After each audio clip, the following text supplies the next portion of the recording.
Okay, Beyonders, welcome back to Tabletop and Beyond. This is Winning Warcry, your monthly guide to doing better in Warcry sometimes. So, we have four awesome guests with us today. Unfortunately, Salty C couldn't be with us tonight.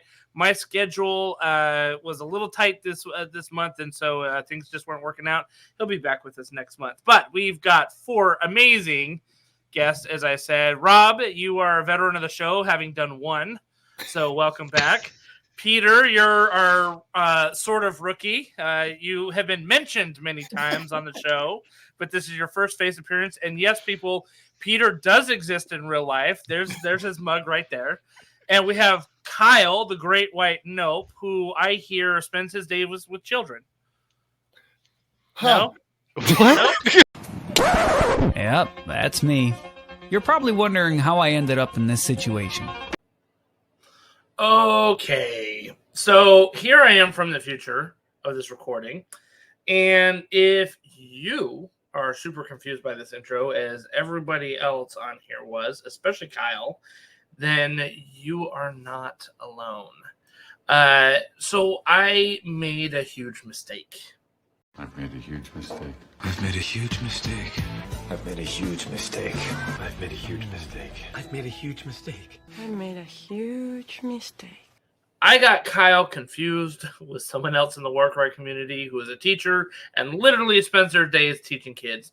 So, of course, when I end up giving this wild intro for Kyle, he is super confused. Then the other three are super confused. And then we all start laughing about it.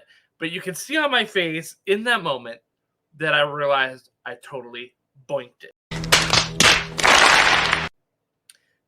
Inadvertently, I actually reinforced another joke about Kyle, which is that the community totally confuses him all the time with other people. And, of course, I'm the absolute culprit here because I did it again, and it came off super awkward. So while this moment of confusion was actually kind of funny part of the show, and we all started laughing about it, I hope you all end up laughing at what this is really about. And what is really funny about this is me being an absolute idiot and totally messing up Kyle's intro.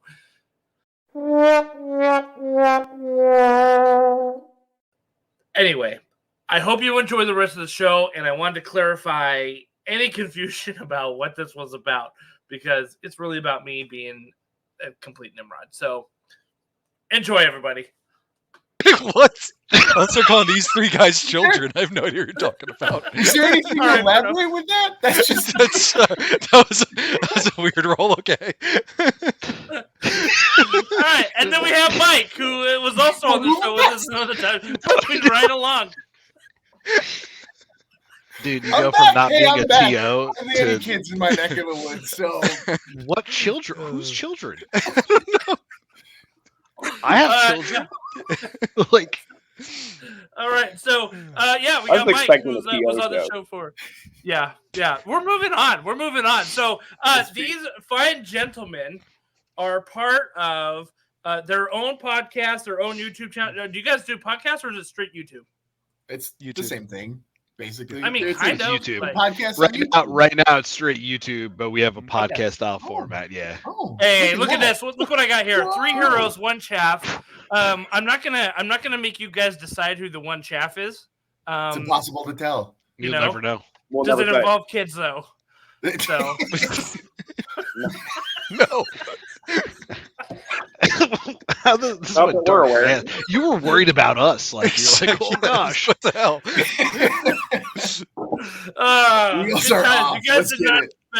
You did not expect me coming firing out of the gate, did you? From the hip. That was hard. Yeah. All right. So you've got 4 segments here already. 114 subscribers, which is awesome. And you just put out a video today, which is Questor Soulsworn, the basics, which is great because I've been working on my Questor Soulsworn. But you've got a lot of good stuff on there. So I highly recommend, if you like shenanigans and debauchery, go check out their and Warcry, of course. If you like all 3 of those things, and apparently kids, Kyle's in all the videos. Kyle loves kids. It's great. He's got his own ice cream truck.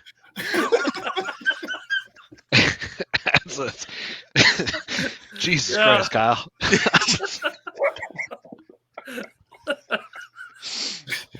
was like, what did I see any of those do? videos with, like, There's something to say. It's like I'm the only one here like without kids. Lives by myself, spends all my money on Warhammer. And you're like, oh, you like kids? I'm like, fucking hate kids. I'm sorry. Oh, It's amazing. All right, well, guys, we have an amazing show for you today. We're going to be talking about some Adepticon stuff coming up. It's a week away from this recording. We're going to be talking about Order of Azyr, specifically Callus and Toll, which looks pretty awesome. And then we're going to be talking about how missions in Warcry have evolved over time, and is this for the better? And what does it portend for the future of Warcry? So let's get at it, boys. How is your hobby table going? We're going to start with Peter. You're my number one, Peter. How's your hobby table going? Let it be known, Justin thinks I'm number one. I actually just finished my display table yesterday for Adepticon, so that's one thing completed. I still have to finish some models, so for the narrative and the competitive. So I got to finish that up this week because we're leaving early next week because my wife's got family just outside of Chicago, so we're getting some family time before we go to the tournament. But yeah, just get prepping for next week. That's where we're at. Adepticon starts, I mean, in theory, it starts Wednesday night, right? It's like when all the check-in stuff is and all that. And the reveals, I think too. the reveals, yep, 100%. That's all Wednesday night. And then Thursday, I think, is the, you know what? Forget it. I'm going to talk about that as we get to Adepticon because I'm jumping ahead here. So what models specifically are you working on, Peter? Oh, surprisingly, it's Gits. Yeah. Yeah. Shocked. I know. But how many more Gits do you have to paint? Like, I've seen you play with pretty much all of them. Peter's not going to rest until every Git on the planet is painted. He will paint your Gits. He'll borrow them, send them back painted. I've got some literally right there, Peter. Can't wait. He's going to come in my fireplace like Santa Claus and paint him in the middle of the night. You know, there's Git models down like Gollum. Santa, there's Santa models that are also Gits, so that fits. All right. Well, I'm going to ask you more about what your lists are when we get to the Adepticon portion of it. But hey, paint like your life depends on it because that's how it's going to feel over the next few days. Yeah. It does depend on it, Peter. There's a guy that's a sniper outside, and if Peter's fun. Right. If you don't, Kyle will grab your kid. So you better paint like it depends on it, dude. I mean, I was going to go directly and threaten his Lord of the Rings collection. Just burn it. It's not ready in time. Actually, you know what? That's probably the number one way to Peter's heart. It is. So. I got so many Easterlings to paint right now. It's not even funny. Easterlings? You said? Yeah. Nice. Yeah. That's awesome. Yeah. All right, Kyle, what do you got on your table? I mean, I'd have a lot more if it wasn't for these darn kids. So, all day, spend a day with kids. Last weekend, I kind of just finished my Gold Demon entry. As good as it's going to get. I'm very excited for it. So that's done. But on my table right now, I'm working on some Flesh Eater Courts, working on these Crypt Guard, trying to get them up and ready for a smaller tournament we're doing in April. So that's cool. That's about it. What did you paint for your Golden Demon? So I'm not going to show it right now. I'm going to wait till then because then I can post it on my Instagram, the reveal. But essentially the premise is I really love Joseph Bugman. I've collected his models over the years. So I've got 4 Joseph Bugmans all inside of like a brewery, beer flowing everywhere. And it's just him fighting with himself. So just Bugman all day. It's great. It's awesome. We've seen some sneak peeks of it and it is absolutely fantastic. It really is. That sounds amazing. That sounds amazing, especially since like they've had so many Bugman models come out, right? Like that are like all about him drinking. Yeah, so many. I mean, they have one with him on a pony dragging beer across. The 4 I'm running here is one where he's smoking a pipe on some barrels, one where he's throwing a chair at somebody else, one where he's got like the big banner on his back, but I have him laying on the ground just pretty much doing a keg standoff with some kegs. And the last one's just standing cheering on top of some barrels with a chair flying at his face. So it's a fun time. That's awesome. Now, are there so the capital palette here has different like levels like journeyman, master, professional, like that type of thing. Are there different tiers in the Golden Demon that you're entering in? Or is it just together? It's just different categories, right? I mean, I guess Okay. the only tier is like they do have a young blood section, like it goes up to 15, which Those are nuts has, too. They are yeah, better than anything I'll they're ever paint. incredible, Yeah. right? It's nuts. They actually just have different categories. So you could do like single model, you can do large scale model, you could do like a kill team, you got fantasy. The one I'll be entering into is the diorama, which is just like a little scene, which is really what I wanted to do. It was either that or duel, but I really wanted to paint more than 2 guys. So listen, with how popular Bugman is actually, and how much GW loves them, even if you don't win, I bet you money that you're gonna probably get like a hey, check this out, guys, this is amazing.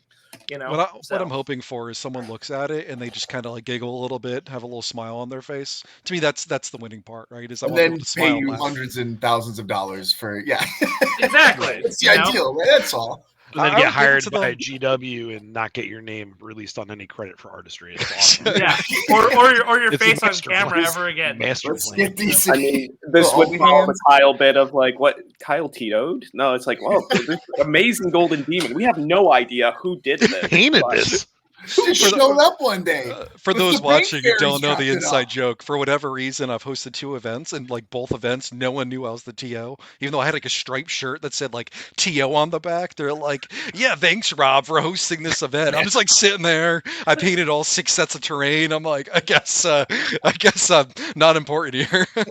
Well, even in the chat, right? Didn't I think it was like Uncle Death or something like that was the TO? So yeah, Uncle Death got it was Gray. Gray got credit for TOing, and it was... Thanks, Gray.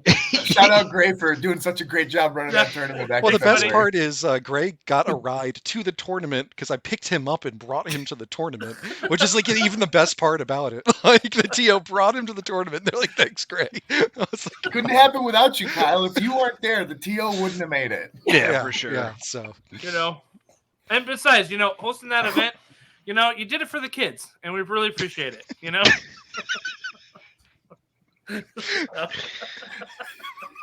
Oh my lord! Good times. All right, Mike, what do you got on your hobby table? Ooh-wee. I'm a little ahead of schedule this year. So last year for Adepticon, I had 6 models. Everybody outright. I had 6 models, and I stayed up all night the night before and painted them. Played in the whole tournament without any sleep. This year, like I said, I'm ahead of schedule. I'm playing 10 models in the competitive and 13 in the narrative, and I'm almost done building them. And so it's about a week away. Definitely ahead of schedule, boys. Yeah, I'm looking good. I didn't start painting till the day before last time. I got plenty of time before I'm past that threshold. So I think I'm in great shape. Yeah, it's been real fun. I'm really excited. I got some really, really fun conversions this year again. Last year I did the Monstars from Space Jam, and I kind of jumped off of that. So I'm not gonna spoil too much tonight because I love it when people see them for the first time in person. I just feel like it's a different experience. But I think it's gonna be fire. It's some of my favorite conversion ideas that I've had. So I'm really excited for people to get to see them. Even better than the WWE. I think it might be. I'm going to say yes. I'm going to say yes. Yeah. Wow. Awesome. Very cool. At least on par. At least at that level. I'm also, I think I showed you guys the picture of me dressed up as Stone Cold. With a kid, Kyle, you would have enjoyed that. When I was holding Eric's son over my head because he came with us to the tournament. But I'll also have a costume for both the narrative and competitive this time. So yeah, you'll know who I am when you see me. Besides the man bun, I'll look like an idiot like normal.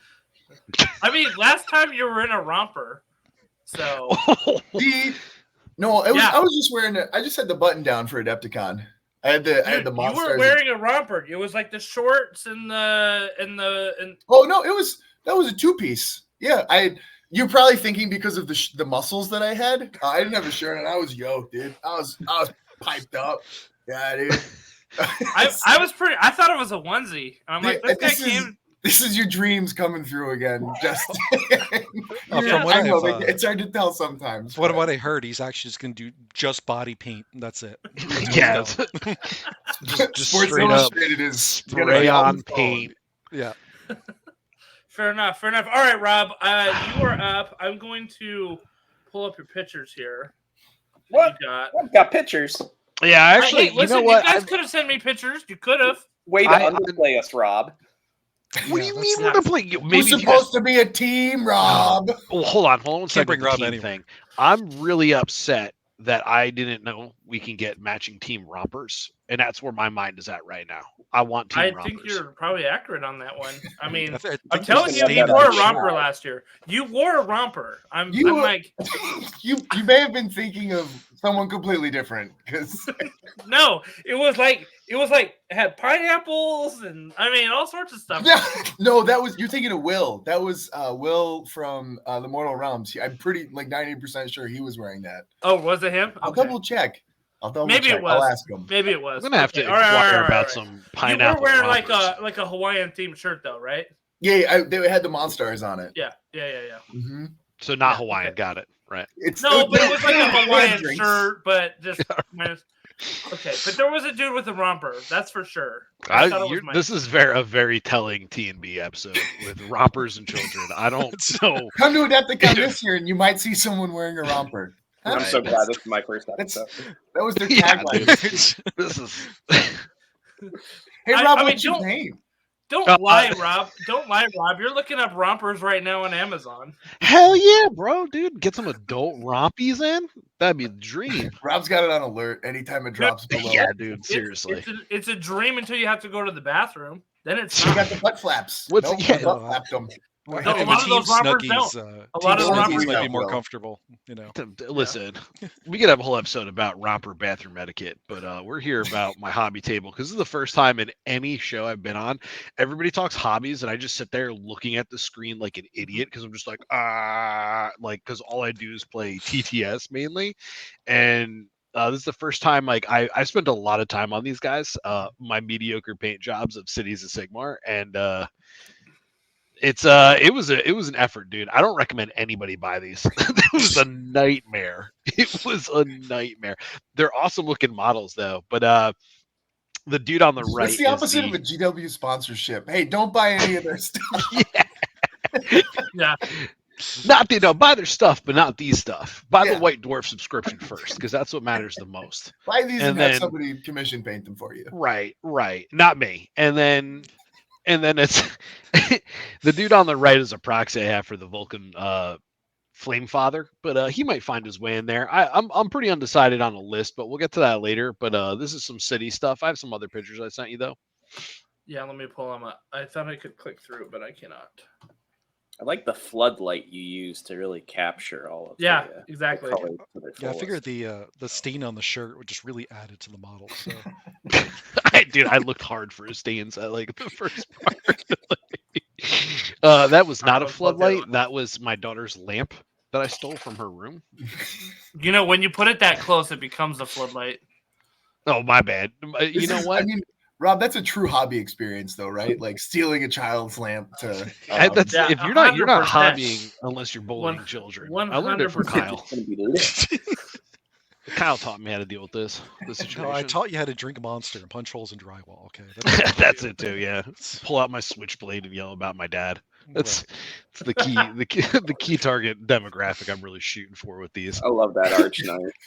Thank you. The Arch Knight on the bottom, and then the Domiton. It was all just part of it. Like I spent typically I'll do like a week or two to get a warband out, and then like that's it. This one took me like 2 months for all the pieces that like I sent you over in the pictures. Yeah, I have no idea which combination of things I'm gonna run. Yeah, so we got these ones, and then we got here. It's such a fun way to like have models available that like if you feel like pivoting and stuff like that, like I have this warband and I can build. I've got the component pieces, so I can play whatever I want. Yeah, these guys totally. I thought would be really fun and easy and fast to paint, and they were neither of those things. So yeah, really sad. So they're we tiny talked about too. we talked about on the show that when GW gets the sculpts right, actually, they're deceptively complicated. Okay, For so sure. what that means is like the orcs from the kill team like Commandos. sneaky boys or commandos. Yeah, those guys were amazing to paint because they're actually, it looks like they have a lot of details, but they actually really didn't. Right. You know, and so I got them done way faster than I thought I was going to. But then you get guys like this, and you're like, okay, there's buckles everywhere. There's like straps everywhere. There's, straps to straps. There's undergarments. There's overgarments. There's, the rompers. You got to paint the romper on. Got the rompers on there. Exactly. Like, how do you get that pineapple on there? I mean, it takes forever. I still have to do their decals too. The whole thing was like for the warband to pick a different like alternate scheme of color and have them be like GUR special forces almost. So each one of them is gonna have like a different city from cities of Sigmar. So like I still have to do that, and then eventually we'll just figure out what we want to do. You got to paint a 3H1C on one of the shields though. At least one. And then there's this one. This is kind of like the back three. Dude, I love the Whisper Blade back there.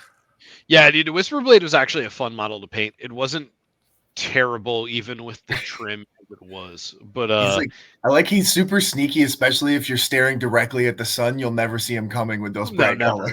No, never. Never. I hide in daylight. Yeah. Right. They'll never see me in the sunflower field. As long as you're looking directly at a prism, and it's spreading the light, you'll never know that he's there. No, never. He's blinding. Right. Dude, I love the flag. You did look so good, though. I love that green and yellow scheme that you picked. It's really nice. My favorite is the conversion he did with from the Curse City model he took to be his Pistolier captain there. Yeah, that model's sweet as heck, dude. The Curse City models are amazing. By all means, buy those. I love that model, except for the one fop of hair. Like it's just the part that like throws me off. It's like, why? Just shave it, dude. Just shave it. Okay? I debated cutting it off, but I was like, whatever. I'll just keep it on for Rocket. He's like Fredo in The Godfather 2. Like, dude, just stop with the comb over and just shave it. Right, and we had to do a little conversion for the face on the flag guy. We discussed this, I think, last time was on. That face looks horrific. If you've ever seen it, chunky boy. You just shoulder patch from a Stormcast, and I'm like, this guy's getting lion face, and it's going right on there. Don't even care how bad it looks. If it looks bad, it is going on. It had like the 3 helmet. chins. Dude, it's like he's like face is sucked in. It looks like you just saw someone's leg blow off in front of him. It's horrible. He just watched his leader get mauled by right, dude. He's the bannerman, right? He's supposed to inspire courage, and he's got a face of. It's by far terror. the best piece in the warband too. It is such a ridiculous piece, and it's one of the worst looking sculpted faces in the world. It's the rest of the model is great. It's just the rest of the model's awesome. Yeah. Right. Yeah. It's Rob's pro tip. If you don't like painting faces, just throw a mask on it, right? Slap a mask on. Slap it on. I'm waiting for a warband to come out where someone just puts like little like paper bags over everyone's head just so they don't have to paint faces. That's how Rob met his wife. That's for sure. That's correct. Just kidding. To be clear, Rob had the old a bag paper on his bag. head, Yep. Fair enough. Yeah, for sure. Fair enough. Awesome. Well, I am just about done with my Filter Soulsworn, so I need to listen to your guys' little episode right there to figure out how to play these guys, because I know we reviewed them back, I don't know, 4 or 5 episodes ago, but I'm doing it because I think they can be good allies in different places. So they are, for sure. They for sure. You know what? It's a good episode to watch if you want to get some basics blasted right in your mouth. It's just. There's a lot of good information there with some good examples that Kyle all drew up and dug up, and it's worthwhile. I'd also have to say, if you haven't checked out, if you ever want to play them narrative-wise, check out the White Dwarf narrative missions they get and the like actual artifacts they get. Really, really cool narrative standpoint. Like really powerful artifacts, like really fun quests. Like really kind of takes that team to the next level of like, I want to play these guys in GUR. Like I might actually bring them for the narrative in Adepticon if I don't play my Royal Beast players. It'll be different for the narrative event. They'll have unique items that you get there, so you won't play through like those rules and stuff like that. But Eric from Dogs of Warcry played them locally and had a lot of fun. Other than they do have like one part where it's like you have to quest if you ever have one actually like die in narrative because they're technically heroes and allies. So like you're like, well, I gotta go in a hole. So you end up playing down like 180 points a lot of the time, which is brutal. But we just decided you don't do that anymore. But they're super super fun stuff. And actually, if you pull bought. What was it? What box were they in? What was it called? Nightmare. The Nightmare Blood. Nightmare Quest. Yeah, Nightmare Quest. all the quests were in that book too. The book that came with that one, Predator and Prey. Yeah. I think. No, that was the one before. Anyway, it's in that book. Nice, perfect. Got that right up there. So yeah, that'll be good. As you pointed to this like just cataclysmic sky, you're like, "Yep, it's just in that cloud, it's right? Just right in there. Just gotta reach right in there and grab it. Let's see. Just Sigmar lightning bolt the book into your hand. Dang it! Now, of course, nothing's disappearing. But yeah, okay, cool. Yeah, no, I'm excited about it. As soon as I get done with that, which should be this week, actually, then I'm gonna go right into the Black Talons. I decided that 2024 is my Stormcast year because I've got Black Talons. I've got to finish my Dominion half. Like they're like halfway painted. You know, better hurry up. You better get that done. I know. I've got the Vanguard to paint up. Okay, I've got some warrior models to paint up, and I've got the Sacrosanct Chamber from like an old box of. It's really good that you're doing all these models when they're releasing the new wave coming out. Yeah, just wrap those up by July. Otherwise, the list is getting longer. Listen, I understand. Like everything you guys are saying is true, and that's the problem. Is I'm looking at these things, and they've been staring at me for like 4 years now. Mm-hmm. You know, they've been through me. They've been through COVID with me. You know, I feel like we could do like they're gonna do Toy Story 5 about all the leftover boxes of Dominion on shelves. You're like, please, somebody take us home. Dude, they're stuck on the sprues. They're just like one day will be released. What's crazy is you go into the movie. Yeah, you go into the hobby stores too, and you're like, dude, this box isn't selling, and they're like, it's fine, it's still $250. Yeah, we kept it at MSRP just in case somebody doesn't know what's happening. We knew somebody would come in here and look at it one day. Fine. Because the thing is AOS 4 is coming out here in 6 months or whatever, and they're going to have a whole new line of Stormcast models. They're just going to basically be like the new Terminator Space Marines, but for Stormcast. Mm-hmm. You know, I hope they just re-release that same box again, and then just take like the orcs and just like replace them with Skaven heads, and that's it. Like it's exactly the same box. It's a minimal effort. I think they should hold them hostage, right? Like say, like, look, we're not releasing 4.0 models until you guys finish up buying all the Dominion boxes. Oh my god! Yeah. How funny would that be? Once we get them done, you guys can have the new Hondas.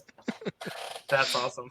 Rumor has it Liberators are going to be Thunder Strike-ized. Like they're going to basically update Liberators to match the new Thunder Strike. It's the Warrior Chamber, I thought, right? Isn't that they're the Warrior Chamber, right? Mm-hmm. And they were the first ones with the Fisher Price, my first knee pads, and the like giant... you just started rollerblading, right? Yeah, they got like the elbow pads on. They're like enormous. The chunky boys. In fact, I think their poses are like they're rollerblading. You know, like half of them are like. Get rid of You just gave me a conversion idea for next year. Rollerblading libbies. Roller derby cast. All I'm saying is the Skaven line needs like 300 new models, and they just don't update any of the old ones. So my god! Adding on. Yeah. Right. Yep. Oh my god. They updated like, we have a 1980s Night Runner one hero's updated. It's like one hero, and you can only buy it in that box. Right. It's what they did for the old world. They just said, "Hey, do you guys like skeletons that are 30-year-old sculpts? They're $80 now." Right. Hey, you can find them, but they're still just as expensive. And the best part is they're like, all you losers sold them like 5 or 8 years ago, and now you got to buy them back again. Yeah, you morons. All that. That one guy that set his Tomb King's army on fire when AOS first came out. You know. That could have been a lot of money right there. Technically, they're still legal models, so he could still play them. They're just sprue goo. They've been sprue goo. That guy GW is watching them set it on fire, and they're like, "Yes, good." Oh, in 17 years, you're gonna feel like an idiot. Yeah. The wave of regret and FOMO will hit you at once. Awesome. All right, well, let's talk about news. We don't have a ton of news except Adepticon's happening starting in a week, like we said. I'm excited for the reveals coming out, which any speculation on the reviews or reveals for Warcry? I'm going to take it because hope it's death. I hope it is an OBR warband set in Gur because I saw the cat. It is awesome. Yeah. I love death. So if they do an OBR warband, I'm 100% down for it. That being said, too, like there's like rumors going around and speculation they might go up against Sylvaneth trees, which I am all for. Bone construct versus tree construct. That would be It's an just awesome box. they're just putting the sprues of Gertrude's in. So again, you're though. telling Don't get me- excited. They're So just you're telling me reprinting them. that we get a box of boners and woodies? Yes, exactly. Okay, got You it. said it. Like Kyle at a Keep in mind, kindergarten. we were the behaved ones. I just wanna round that up. You were so worried about us. Where am I? I no, there's Incoming gracious. I heard a similar thing from about that, Kyle. There was like a battle report or something like that. There was some tea leaf reading that people were like, like it's gonna be, but it had some credence to it that it was looking like they did a yeah, I can't remember what it was, but something about OBR and Sylvaneth. So OBR seems pretty likely. That model that they teased was almost assuredly a Warcry model, right? It didn't seem like it had a sculpted base, which is usually an Underworlds model, unless they're doing a full. I mean, that'd be kind of sick if they did a whole like a whole unit for OBR with all those bone cats. But we're claiming it. It's ours. We're taking it. If they do, I wonder if they're going to do, because this is I guess we don't know if they're going to be the double box or if they're just going to be single releases, but I'm curious to see what they do for terrain with those two things potentially. I can't imagine they're going to do much more terrain though. People are kind of burnt a little Well, bit. just on they've been doing that No, single it's screw, like though. the single box, like the frog That's head true. statue. The frog head Malt statue pit. is sick. I like Yeah. that. It's kind of Allegedly, a dope. nobody has one. Right. This hasn't come out from 3.5 months ago. Yeah. Right. I was just going to mention that. Like, we're talking about reveals that we think may be coming out here, and I mean, they've said Warcry is on the list of things to reveal, Yep. right? And so, right. so, I think they're going to re-reveal it. I think we're going to get Fire and Flood. I think they're just going to go. So You many- probably Yeah. forgot about this, didn't you?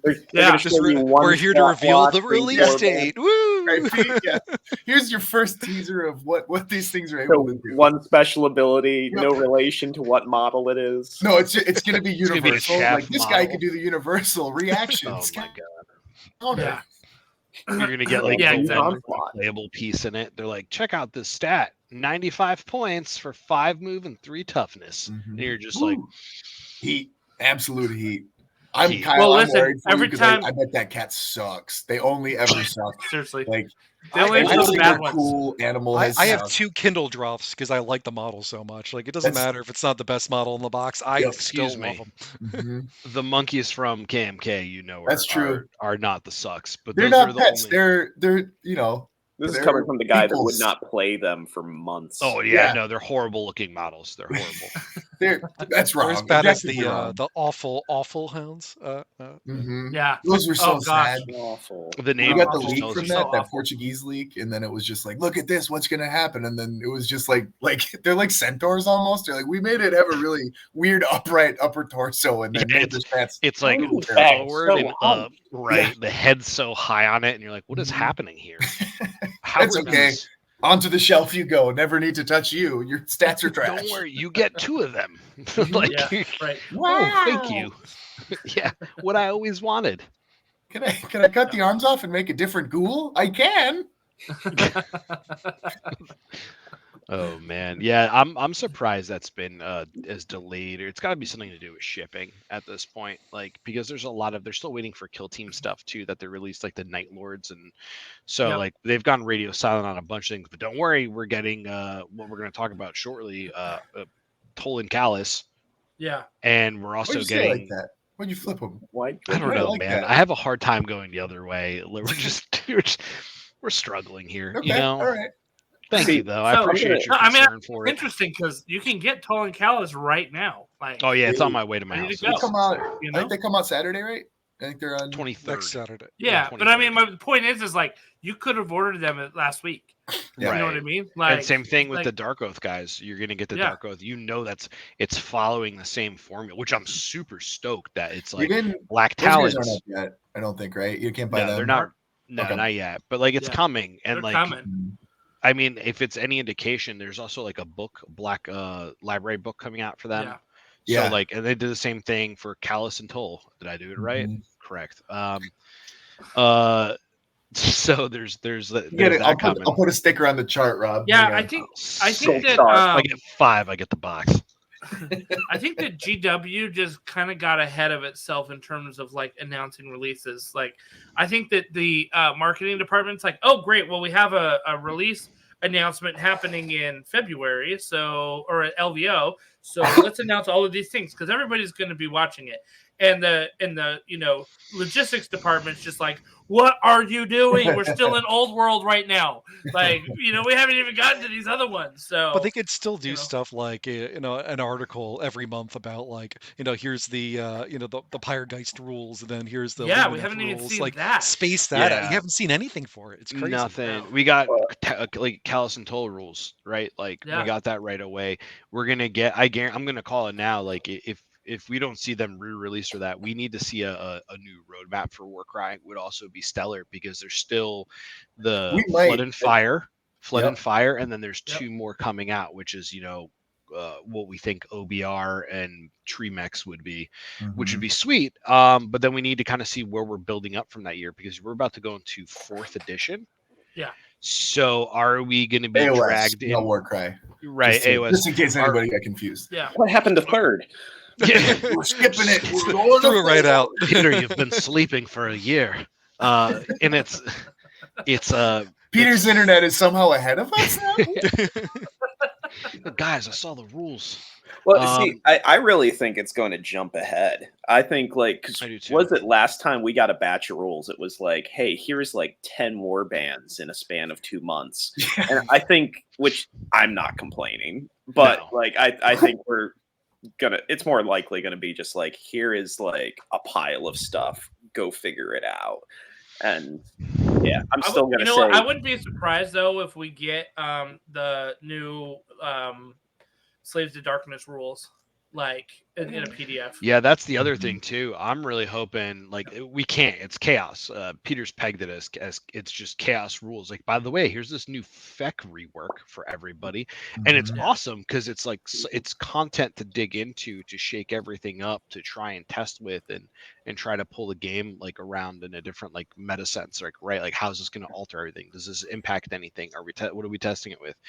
And I if they're really doing that like as a big supplementary thing for AOS, like it's going to be Dark Oath, which is going to be its own separate thing with inside Slaves of Darkness, not just I think it was like Ravagers was the like sub faction inside of, and you used like Marauders, or you used I think it was Warcry Warbands, right? And it was just cool, but like now they're giving them their own thing. Like I wouldn't be surprised if we have enough to just lump them in and make its own faction. They're not in AOS. They're not getting their own faction. They're getting a PDF supplementary like thing, right? did. Yeah, it's going to be they're probably going to redesign the faction within the or the sub faction within it. It's a sub faction. So they'll have something. They'll have something for like Dark Oath, like tribes or whatever, and then like that's where you can have like if your general is a Dark Oath War Queen or whatever it might be, probably something like that, which is still awesome. Like good for them, but like hopefully we've been getting like the delicious drizzles off the side of the table. The thing is, like, it's probably going to continue, right? Like with 4.0 coming out, they're not going to want to drop a bunch of Warcry, which is just going to compete with other AOS stuff, right? People are going to go out, buy a box of the new AOS. They can't also, I mean, they could, but if they also release Warcry stuff at the same time, you have people that are into AOS and Warcry kind of overlap a little bit. They're all only going to go so far, right? So they're going to probably want to space those out. So my guess is like right before they release 4th, you probably see them drop the models they've already promised and then announce the other stuff. Let the Aegis Sigmar stuff drop. Probably do a couple PDFs maybe in between to That's update. a whole summer. And then I imagine it's going to be a dry summer, honestly. Yeah.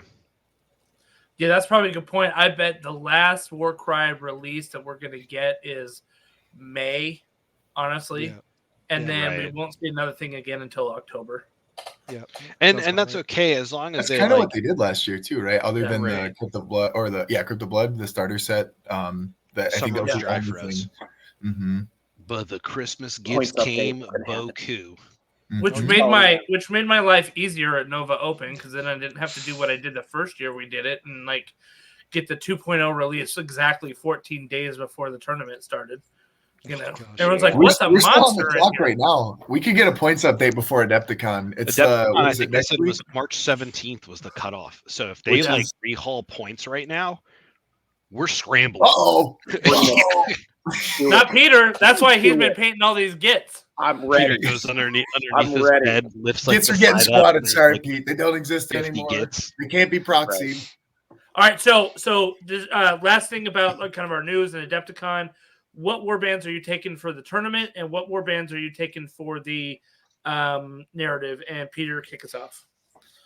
Well, so I already said I'm bringing Gits, which I've been slowly kind of expanding away from Gits for smaller tournaments, but I'm still wanting to get first at either Nova or Adepticon with Gits. He still has to hold mommy and daddy's hand when he crosses the big streets. Whittle Petey and his whittle goblin hands. That's right. But yeah, I'm focused. I'm determined. So that's what's happening now. Usually with narrative, it's where I look at all the models that are like, oh, I would never bring this to competitive.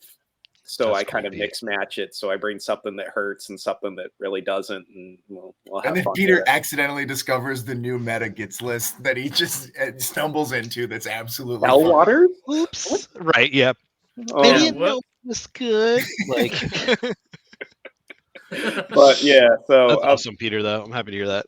yeah, so plus after building this whole display thing, I'm like, yeah, I'm gonna just use the display for both of them Yeah, because lean I into don't it. have time. Yeah, so And it's great too. I'm It excited I'm excited. It's got got some good height to it. Really stands out. that's the idea anyway. So yeah, no, just prepping that, and then it'll be prepping for April, which will be the next Jersey tournament, and I got to figure out something wacky to do there. But yeah, Adepticon, it's all Starts good. with a G and ends with a Nope. spike Gits. I'll do something else. Starts with a tyrant and ends with a gut lord. Awesome. Pete, Kyle, Pete, what are you Tyrant. bringing? I want to see you do it. So for the competitive thing, I've got a kind of like an abomination of a Soul Blight list with some Flesh Eater Quartz allies. So it's 11 models, basically a whole bunch of Underworlds guys. I got all of Elmoran's sons. I've got all of D'Angelos' zombies, a Vampire Lord, and then the Cardinal and the Marrow Scroll Herald. So Wow. it's basically I'm going to be printing out like an essay of all my abilities to give to my opponent, and they're going to Your spend Rebel half their Steeds. time just reading what my abilities can do, and then try to figure out what models actually can do it. It's going to be that many abilities. Some It's something people like to go to cons and make friends, and Kyle said, "Not me. That's not what I'm here for." I Who got else it. chose violence? While they're reading, he's like, "Gotcha!" Yeah, it's like something like 23 or 24 abilities if you count the my the basic gosh. ones. It's I'm gonna be really honest. crazy. Testing against his list for like the past month, like, made me want to go back in time and stop my mom from conceiving me. Like, I hated life. It was like a month and a half of getting pummeled in the most oppressive manner. And you're just like, why is this? I hope we go right into third edition. I was just like, this is horrible. I was just crying. I had my little blankie with me. I just laid down on the floor. I was like, please, mister, no more. No more, mister. It's a brutal list. Yeah, it touches I'm pop-ups. excited to see how it does. It'll be Kyle, what good. are you doing So- for narrative? So Yeah. I'm a little torn right now because I really was thinking Royal Beast Flayers because there's kind of like my pet faction. I actually painted up a couple other Flesh Eater Court stuff. I was thinking about doing like a 10-man with like 1 leader, 1 baron, whole bunch of ghouls, and then just running the Vargulf.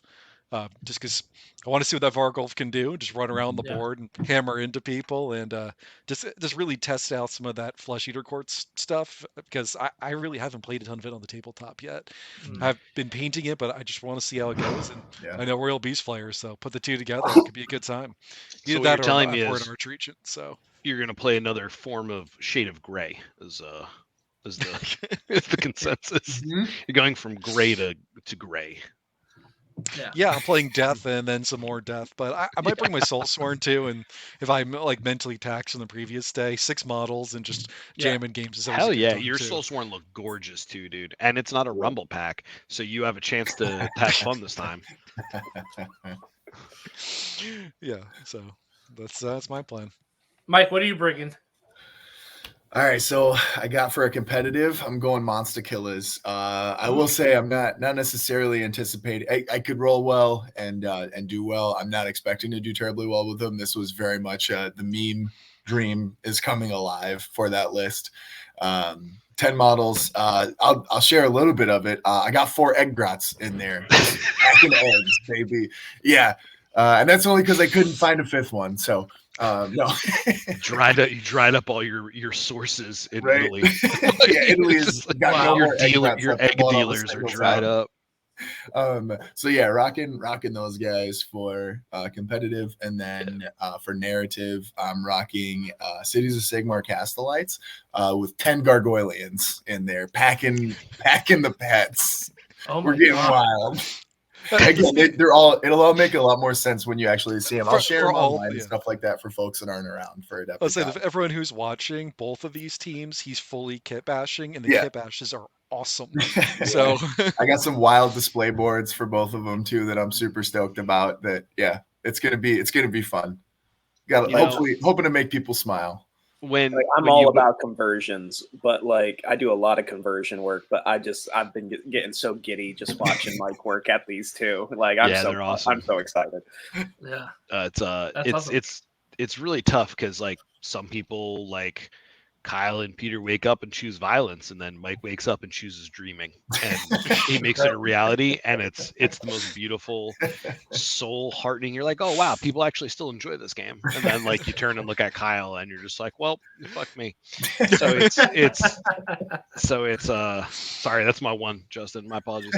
That's it. That's the one. That's the one. Kyle blew his in the first 3 minutes. We're getting demonetized. Pete, we still got ours. Yeah. Pete and Mike's still good. Rob, what are you bringing? We're going Castellite hosts Cities of Sigmar. And you're only doing competitive. I'm only doing competitive because I've never played narrative. Nobody will play narrative that I know of.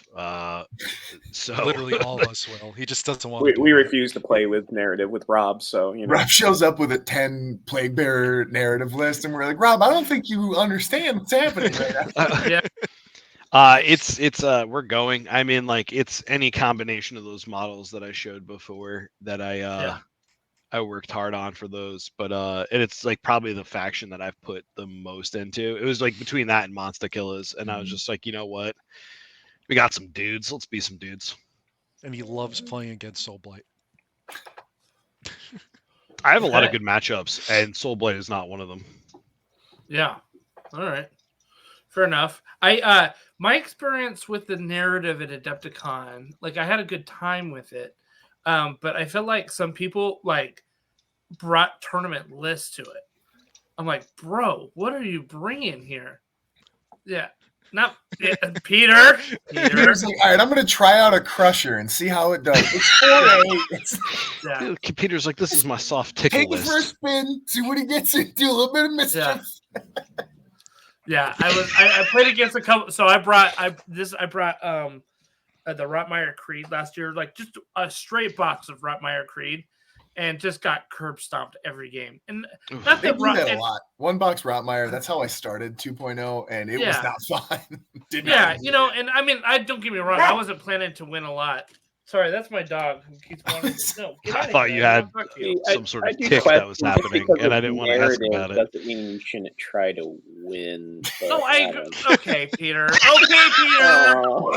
Okay, Peter. All right. So listen. The violence. You choose violence, Peter. Daily. It's okay. My description of the Nova Open is bring me your filthiest list that you have. Right? And that way everybody Careful knows what you ask for. I know exactly. Filthiest warband lists, okay? We're not straying from that, Rob. So don't look at Kyle's notepad. Bring me your youngest child. I mean, your filthiest warband list. So, but I mean, the point of that though is like for a tournament that says, like bring me the nastiest stuff that you got. Like everybody knows it's like no holds barred, right? Narrative though, it's such a mix that you get in there that it just ends up being weird. But I mean, the nice thing is that like most of that most of the stuff that they do isn't based on wins and losses. I mean, some of it is, but like a lot of the other stuff is not. So, but their quests are so good. They put so much work into 100%. writing them, and like the Fear and Loathing style quest last year that they did, where it's like you had to collect these mushrooms, and then it was just like you can take them or you can give them back to the guy, and everybody chose to take them. Everyone's like, we're taking these. Yeah, we're gonna take the mushrooms. But yeah, I'm super stoked because last year I got a teaser of it, and they've been super busy knocking them out this year, and I haven't seen any of it, so I'm really excited. I think it's gonna be the same format though. Have like 3 different paths to go down, but it should be awesome. Very good. Awesome. All right, well, let's get to first off, I wish all of you the best of luck. I wish that the top 4 of the tournament is right here. I'm not going to say in any order, just like I'm not choosing who the one chaff is, right? But why did everybody look at Kyle? Why did everybody look at Kyle when I said that? I guess today's my day. I don't know. I said it, and everybody's eyes went to you, buddy. Like, I don't know. It was weird. So, no, but like... Kyle's probably got the nastiest list out of all of us, if we're being honest. One through 4 here. Like, it would be great if all of you guys had it right here, right? So, and Dan can get in that top 5 with us too, right? Since he's not here, we'll bring it. We'll drag it honorary along. top 5. There you go. With his Scions of the Flame. I hope he does well with those. I'm excited. Yeah, it's so cool to do well with stuff like that. Double list or double box of it, or is he allying things in? He's allying. I can't remember if he decided on it or not, but yeah, he's got a fun list. He's got some spice in there. Oh, it's no big deal. It's just a Charybdis. Yeah. Yeah. Your classic Chaos Charybdis. Exactly. Bring him on over. Like, wait a minute, Charybdis. It's what else starts with a cuss sound in Chaos? It's a really good monster. No, it's probably a Scions of the Flame with 2 FOMO crushers in it. You know what I mean? You're like, AKA Peter's Sunday casual list. Yeah. Peter's friendly new player experience. He's like, listen, this is how this works. You're going to lay there. I'm going to kick you in the solar plex. Today. As background, Justin, the first time I was going to play Javi and TTS, I said I was going to bring Sybarites, but with double FOMO crushers. And Javi was like, no, why, dude? Why are you doing this? I mean, to add on, he came to the Jersey tournament. He had this crazy tyrant list. I'm like, this is gonna be mostly like new players. You probably shouldn't bring that. Yeah. He's like, oh, I'll just bring like 3 souped up Fellwater Trogoths instead, and just like utterly killed everyone in like 2 seconds. It's like... Dude, Peter, did you at least bring lube for them? You know? He had a mason jar of spit he's been saving for a year. It was his. He just glossed it in. He's like, here you go, kids. Peter. Drizzle, like a honey wand. This is why we love Peter, though. Peter has no. Peter can't. You know what I'm saying? Yeah, dude. Peter can't take like it's either on or off for Peter. There's no dial. You can't dial it down. It's either you win or you lose, right, Peter? There's 2 settings. There's on or off, and it's stuck in on. The off is broken. Really just another on. It's do you want on or on? Because that's your choice. But to be fair, though, like it says overdrive. What does this mean? Having players like Pete and like Kyle and Mike and myself, and like we get to test against each other, like it's just iron sharpens iron, and it's just. Sure. It's exasperating, but it's also invigorating to be like, this is what we're playing against. It's like we're in the hyperbolic time chamber. We're coming out KOK times 100 after it. But it's also like it's good to have that drive though, because it makes it feel like there's like we're really trying to compete for something, and it's a lot of fun. And then when like Peter and I face each other in every tournament I've been with him, and it's awesome. It's like a long-standing friendly rivalry where we like play to clock. Yeah, dude, it's a knife fight, but like it's pizza cutters instead of knives. So we're just gliding across each other. Oh, like that idea, Rob. Yeah, right. Cutters, right. Huh? Yeah. It's called an Italian knife fight, and it's also called Christmas morning at my house. You've got the pizza cutter in this hand, and you're doing this with the other. Yeah, dude. Yeah. Hey. Throwing cheese at all their that face. practice has taught me one thing, and that's how to beat Rob playing Castellites. So as long as I get that matchup round 1, I'm good to go. Yeah, but that's when you're gonna roll all ones, and it's gonna be quad 6 off the rip. You know it's gonna happen, and then you're just gonna look at me. The tilt is gonna set in, and it's gonna just. Awesome. we should be All right. spread Well, out good luck. when we Good play. luck again. Yeah, all of you, good luck. 1 through 4 right here. I already called it, so it is what it is. All right, we're moving on to our faction focus right now, which we're going to talk about Order of Azyr, and then we're going to pull up Callus and Toll and talk about how they fit in there. So, Order of Azyr is basically they were a kind of Underworlds model.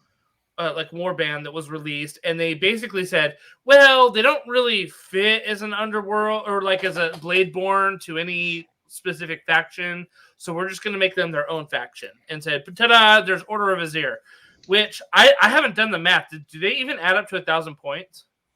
Not No. individually on either one. Yeah, not individually. No. I didn't think so. So, like, you can't really, like, unless you got 2 boxes of them or something like that, you couldn't. And you can't because they're you can't because they're unique all models. named characters, right? Yeah, exactly. So you basically have to bring allies in to play them, right?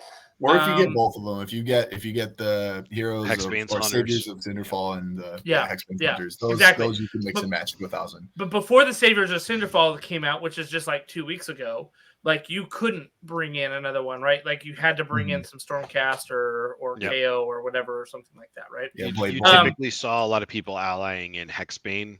And then allying in like a couple of his boys from his underworld, typically Quiet Pock, and there were some dogs. And the dogs. You would just shove them into a warband and fill out some numbers and give some good range shots. So Order of Azyr was hinted for them. And if you watch the Hammer and Bolter episode on Warhammer Plus, James, if you're listening, I'm subscribed. Let's go.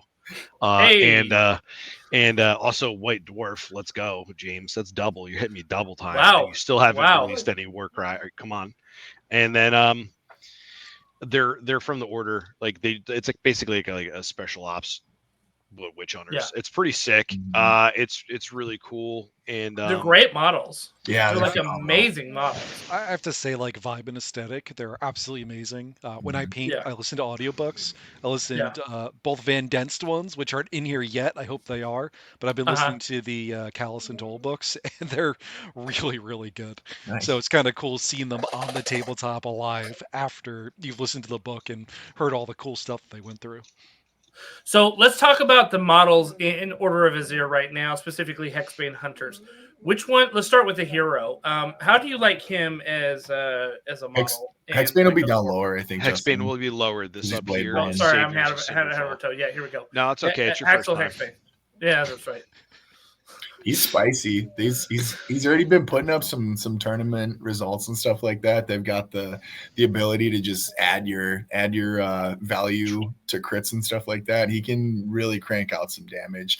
And like I think when we started talking about it together, that 125 points for 20 wounds and 4 toughness as a defensive profile is just phenomenal. That's just such good value for. It's a bespoke leader, right? At a 20 wounds value and 4 rate tough. Ranged. But it's even more tanky than that because they have an awesome reaction to heal before they're hit. So you're like, all right, T4 20 wounds isn't like the tankiest thing on the planet. But then every time your opponent hits you, you're like, yeah, I'm just going to heal 3. And it's just like, okay, heal, essentially 6 every 2 attacks. It takes forever just to crank through them, which is awesome. He reminds me of the Great Bray Shaman, honestly. That piece is a super underrated defensive piece. Whenever I've played it, I just use that reaction, and you can soak. He's the same 20 wounds, 4 toughness, but you can reduce all of the hits by 1 damage. So, I mean, it can stick around way longer than you expect it to for a relatively cheap. And it's another one that's got range. So, yeah, I love that model. So I love this one. It's even cheaper and got some fun abilities. One of the big key themes amongst a lot of these models in both Saviours and Hexbane Hunters, they have a lot of no minimum range, good ship shooting. It plays off their quad if they have a hero rune mark. If you kill something and then you quad, you can target something else. And I think it's like all warriors within X distance can turn and just target it, which is like I thought it's if you had someone killed, they had to kill one of your models. Hollowed Vengeance. I think it's like what if it's enemy fighter took down a friendly fighter in the previous action, you get the turn and just face it, which is just really like it's niche, but like when it comes up, like imagine and it's enemy fighter, right? We can make bonus attacks and must target that fighter. There's no range, there's no 3 inches, there's no 1 inch, there's no 2 inch. Right. So then if you go and scroll through that and you see everybody's got this 8-inch no minimum profile, everyone just turns and starts peppering into something, and enough weight of dice is going to stick. Like so, it's. It feels like I mean that's a way to take down a FOMO crusher right there, right? Like if all your dudes are hitting that thing all at once, like boom, boom, boom. Well, what's funny about it is like you have like these 55-point dogs, and you could trigger this quad off of them just killing your dog. Yeah. It's an Order of Azyr model, so it's like, all right, you killed, did 6 wounds to my dog, and then all of a sudden you have like 8 models just shooting that, and it's like John Wick moment right there. Yeah, super dramatic. It's awesome. Deserved. Yeah, you should feel bad, and we're gonna make sure you do. Killed my puppy. It's a real pro tactic of playing this team. Make your opponent feel guilty for killing the dogs on your team. Same with Wildercore. If somebody kills your dog in Wildercore, you have to shout. So you're saying that you took down my dog, you killed it. You killed out loud so everybody can hear. Right. Make sure you really announce it to the room. Yeah, you need to let everybody know that they're an animal abuser and that you're not going to stand for it. Otherwise, you're not really playing the high level of Catholicism guilt that I was raised with. So, like, you really got to dig. You really got to dig that in. It's really effective in terms of playing with an opponent, making friends. The other notable profile is Quiet Pock that's been added. So, like, you can't just add him, right? You have to add Hexbane and then add him in if you're going into like. Fire Slayers or Lumineth Realm, whatever, another faction, right? Yep. He offers 3 to 15, 2, 4, 3, 6, and it's kind of an interesting range. He's only got like 10 HP, 150 points, kind of frail for it. If you scroll up for the abilities, his double is basically it's insane, dude. Explosive bolts. So it reminds you, like, when you roll the hit, you can't crit. Like, if you crit, it doesn't trigger. You have to have an actual flat hit. But it's everybody takes half the value rounded up within 3 inches. So, like, right off the rip in a deployment, like, it's 3 inches. Like, you're hitting a whole deployment and just peppering a shot. And then everybody's gunning for this 10 HP model. And then you're using the reaction. You're disengaging. You're getting value out of him, even if he's not on a point or something. I think all of us have seen through TTS League, he's been nothing but overperforming whenever he's in something. It's kind of like how Kixitaka and the Stupid Chameleons were like everywhere for a while.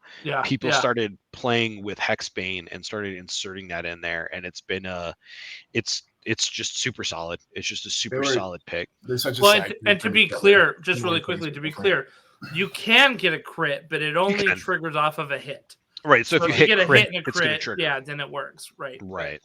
Because there are some like what is it? It's the dogs gladiatorial review or display or whatever, which is like their reaction on the Daughters of Cannons. If you don't get a crit, then they do damage back to you, right? Right. So just to be clear, like you can get crit, but it works off of your hit. You just need one hit. So which is fine. Yeah, it's just a good piece. You bless him. People usually bless up the strength, so he's just picking up chaff. 5. Yeah. I was gonna say he's at 4, which isn't terrible. No, but a 5 is 15, really nice. 15-inch range. He shoots farther than an Aether Cannon too in KO. Right. Which is pretty crazy. I just think a lot of teams like the fact that I'm playing a mostly melee team. I bring in Hexbane and Pock, and suddenly I got friendly, decently cheap, just range damage, and just kind of changes the dynamic of your team overall. Yeah. You think about it too. You throw in Hexbane, Pock, and the 2 dogs. I mean, that's what, 385. That's 385 for 4 models. Yeah, 4 models as one ally slot. I mean, that sets you up for a lot of different builds. Right. that not only come nice as a package and fill a lot of roles, but Whether- synergize with that quad as well, right? And like, yeah, it just Kixie Taka and the chameleons are so good because you get this great range piece, you get this awesome utility buff from Kixie Taka, and then you also get cheap bodies that are fast to move around. Kind of the same thing here. It's a very, very adjacent kind of thing. It just depends on how you want to build your warband. You need that toughness and movement buff from Kixie Taka, or are you looking to just kind of pump out some more damage and have a couple more speedy bodies that are even cheaper, Beast Remark and stuff. But yeah, it's just a great option for anything. And Order typically is, unless you're playing like Hunters of Huanchi, you want those things. You want cheap bodies, you want ranged. It's just everything you're looking for that comes in this nice little package. I mean, even if you just bring the dogs, right? It's 3 models for 230. Mm-hmm. Like barely a quarter of your list, 3 models. You can really just spike up whatever your low number list is just by adding Hexbane and the 2 dogs. The dogs are pretty fast. Yeah, 6 inches. They rip. Now, do you guys like Amos Duncaro? I mean, I'll put it this way: like, if you're going pure just Order of Azyr, I think he plays his role perfectly fine, right? Okay. 105 points. He's not terribly expensive. 15 wounds is fine. Strength 5. But, I mean, this is where everyone's going to laugh, compared to a Grave Guard, right? Which is 3-5-2-4, and it's 50 points cheaper for 5 less wounds and 1 less move. It's like, it seems a little bit comparison. Jesus. Yeah, it's a little expensive. So it's the same stats as an Arch Knight or a Bone Haka, minus the range. But 3-5-2-4, it surprisingly gets a good amount of work. I'd agree. And it synergizes with the rest of it for being a warrior. It's got 15 wounds at 105. That's not the worst. I think he's a great, oftentimes you'll end up in a spot with your list where you're kind of thinking about blessings or upgrading, into the next level of fighter for a spot. And I think he's a great option as an upgrade for a list where he's not super expensive and you get, relatively solid stats for what you're paying to get for him. What would you upgrade him with blessings? Oh, no, I wouldn't put more into him, to be clear. Yeah, I would say if it was the rest of the list, you had some space, I would. He's got 15 wounds. I mean, so you're getting a 25-point attack buff if you do want to go into him. Tough 5, maybe 4 wounds keeps him around for a while. I think, but again, that's not the model I would be chucking extra points at. It's more, just someone that you could pump him up a little, but pump up from, say, a 60-point model. He looks like Dave Bautista a little bit. He does. Like, I can kind of vibe with that. So I guess my Dune Warband is getting started now. Dude, he absolutely looks like, the Baron right there, right? Harkonnen over here. Yeah. Amos Harkonnen. 100% Harkonnen. So you just need to dress him in all black, right? So that you got a Harkonnen warband. Easy day. Yep. So, awesome. Bridget Axwell, does that do anything for you guys? I get flack for this one, but I actually really like Bridget for what she brings to the table. Strength 5 on a 6-inch attack, it's kind of spicy, right? Like, sure, it's only 2-3 damage, but she's a 95-point model. Like, in melee, she's 3-3-2-3, so she gets more attacks, but S5 on any ranged attack, I'm going to look at and say, maybe I could play around with this, right? Mostly hitting on 3s, no minimum range. Is it going to absolutely destroy something? No, but could it easily put 4 to 8 damage on most models? Absolutely. And at a 6-inch range, it just feels nice. So that's my take on it. And that is so clutch, right? All these guys can back each other up if they're in combat. Right. I'm gonna. One, she has some sort of George Washington looking ass wig going on. Yeah, paint the teeth wooden. Kyle said, I like what she brings to the table, and I was thinking, not her haircut. Right, for sure. If you could lock that head up. She's a Puritan. Yeah, dude, she's a Quaker. Is this a mask candidate? Is this a paper bag candidate, Rob? Yeah, let's do FMK for all of the models. Who are we gonna? Oh my god, we're gonna head swap all of them. Yeah. I'll put the dog head on there. Would be an improvement. That'd be kind of cool. That'd be a pretty cool idea. I think she's interesting in the same way that Amos is interesting. Is that I think they're both fine. They're both decent for what they do, but there's probably better things to be doing. So if she was serviceable, but not the first choice.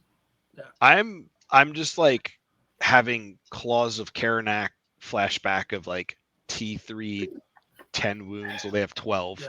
like 90 She's got the sticks. points. She doesn't have to be in melee though. Right, like her job is to kind of just sit like 3 inches out behind somebody and just shoot at things that they're engaged with. And like the 5-2-5, like Kyle is right, like 2-5, 2-3 is really interesting at 6 inches. I just like 95 points. I can upgrade 10 and go up to Amos. I could go up to get Dave Bautista, or I can like, who's got another toughness, 5 more wounds. Like he's got another, like you're gonna use his attack profile. I get stuff done. Like he's only got the melee option though, right? So yeah, it's he's like, only got the melee, right? Like she's a little bit more flexible. It's 95. They have this weird thing going on, and when we go to Callus and Toll, you're gonna see like these points fit in very awkwardly and weirdly. So like you have a dump of like, yeah, I could dump 95 points and have like 10 points for a crit blessing on someone, or I can upgrade it to 105 and just take Amos Duncaro. Like, what am I looking for? So it's kind of like it's not a bad option, but it's kind of like a, you know, like it's okay. Like compared to Pac and like the others that we're going to talk about, they're not the show. And also, yet again, like that model is like whoever designed the face for Bridget Axwald. Sick name. The attack profile is cool. I can get down with the pose. And then the 1820s 80-year-old man head on there can just hard pass all of it. She's almost got like the Princess Leia headphone braids going on. It's like the old curls, like from the wigs they wore in like the Victorian era. Maybe it is a wig. That's so. I just decided that's going to be my what's it called? What's the gut wig guy from Flesh Eater Coits? That's going to be what. Judge Gourmet, Justice Gourmet. That's going to be what he imagines himself as. Is that haircut when he's wearing that wig? That's exactly what it is. It's horrible on her though. I'd rather have the intestines. For me, it's more about like if I'm playing the pure Order of Azyr, because that's what I try to think the warbands as. Like they're kind of class fantasy, so to speak, right? Most of the time they want to shoot when they can, right? They're not really a team that wants to get in there and just punch people in the face, right? These are people that go hunting vampires. You're not going to punch a vampire in the face and have a good day 99% of the time. It's a vampire, right? Yeah. I mean, but that's why he's got his huge gorget, right? Like he's protecting his neck. He's got all the armor and everything else. So I just think that like he's been listening to Wu-Tang. But even like from a normal standpoint, like Bridget can move 4 inches, then shoot 6, right? It's a 10-inch threat range that you probably pop 2 to 4 damage pretty consistently. That's not a bad support piece. Clean stuff up. Nice to be able to just wheel around. Move and pepper. And I mean, like anything from playing like Castellite for the past like 3 months, chip shot damage matters in this game. Sure. Yeah, like you're not gonna like chip down like a Varen guard. Like you're gonna feed it a dog and then like go wild on something else. But like chip shot matters when everything's moving in and all of a sudden they're at 10 or 12 wounds and they're down to 8 or 6. Yeah. It factors in what they need to do and where you need to be. And then all of a sudden, like, oh, you're hitting deployments with Pac. You know, they're moving into Hexbane who can stand and scrap for a little bit. Like it's pretty interesting with the short mid-range like pistol shots. I think is like a really cool play style. Which is funny because I feel like even like 6 months ago, you look at a pistol profile and you're like, move on. You know, but I don't know if the meta's shifting a little bit now to consider those a little bit more. And maybe that's, you know, maybe born out of some of your TTS league a little bit of being able to try it more and see some results. You know what I mean? And now you're able to kind of like play with it a little bit more. That mid-range kind of like pistol shooting things has gotten a lot of support over the past couple months between Order of Azyr, Wildercore Hunter, and I'll even argue like Flame Seekers. Like, they're throwing axes, but those axes crit on a double, right? It's the same principle. Right. Like, just more good teams have released with that play style, and people are realizing like this is actually pretty powerful. Yeah, 6 to 8 inches, no minimum range. It's just it's the new mid range that's good. It's not the old stuff. It's the new mid range profile. Like they kind of fixed their sins of the past a little bit, and they're kind of like where the old 1.0 archers and gun line and artillery line were like scary. These are kind of like they figured out how to non-interactive too. And non-interactive. 10 skinks and you just crit fished with 10 skinks, double shooting, critting for 4 damage. It's nobody's having a good time. You can't unless you just need to win, right? But that's where 6 is good because most people are going to be able to charge her after one turn anyway. So it doesn't feel like, oh, they just hit me from 60 miles away and I'm never going to get her. You can't counter it either unless you're KO or COS. Like you can't react to it. So there's some things to be said. Just cut the head off. You can play it without the head. It's an improved model.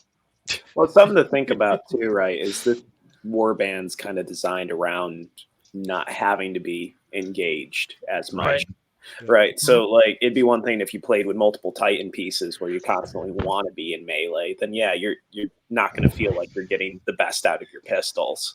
But when half your warband is chipping away at multiple objects there, and then you got a couple of pieces that engage in the right spots, that makes a really big difference. Yeah, for sure. Yeah. For sure. Are there any? I mean, we talked about a couple of their abilities. Is there anything else that with the Hexbane that stood out to you? Other than explosive bolts, both leaders get access to Brand of Righteousness, which Is it the crit you one? add the value. Yeah, you add the value of the triple to their crit, so it's like a big gamble. But if you look at that compared to the other triples, you're rarely, if anything, going to use this. There's Brand of Righteousness. Yeah. You're right. There's a million triples here. This is a very unique warband, and I think it's a very high skill cap warband. So you're going to see a lot of people pick up these cool boxes and be like, "I'm playing Witch Hunters, Dad," and then they just get tabled because it's not going to be an easy warband to play. They're going to have a horrible win rate, but I think they're going to ultimately be pretty decent. How competitive? I don't know. Well, I don't know. I don't think they're that. I'm going to push them because I think they have some of the most game breaking stuff, like Secrets from the Shadows, Break Upon My Shield, give them both barrels, tangle them up. Every single triple that comes from that box for Callus and Toll is a absolute back breaking ability. Tangle them up off a 75-point model, reduce your FOMO attack to 1. Yeah. Okay. That's wild. And then they're just going to skirt around. They're going to pick off your cheap chaff that they can have, get a little numbers advantage, just dance around on points. It's playing similar to COS, but instead of this defensive reaction play style, you're chosen to kind of have this it's control, right? You're adding control tempo play style.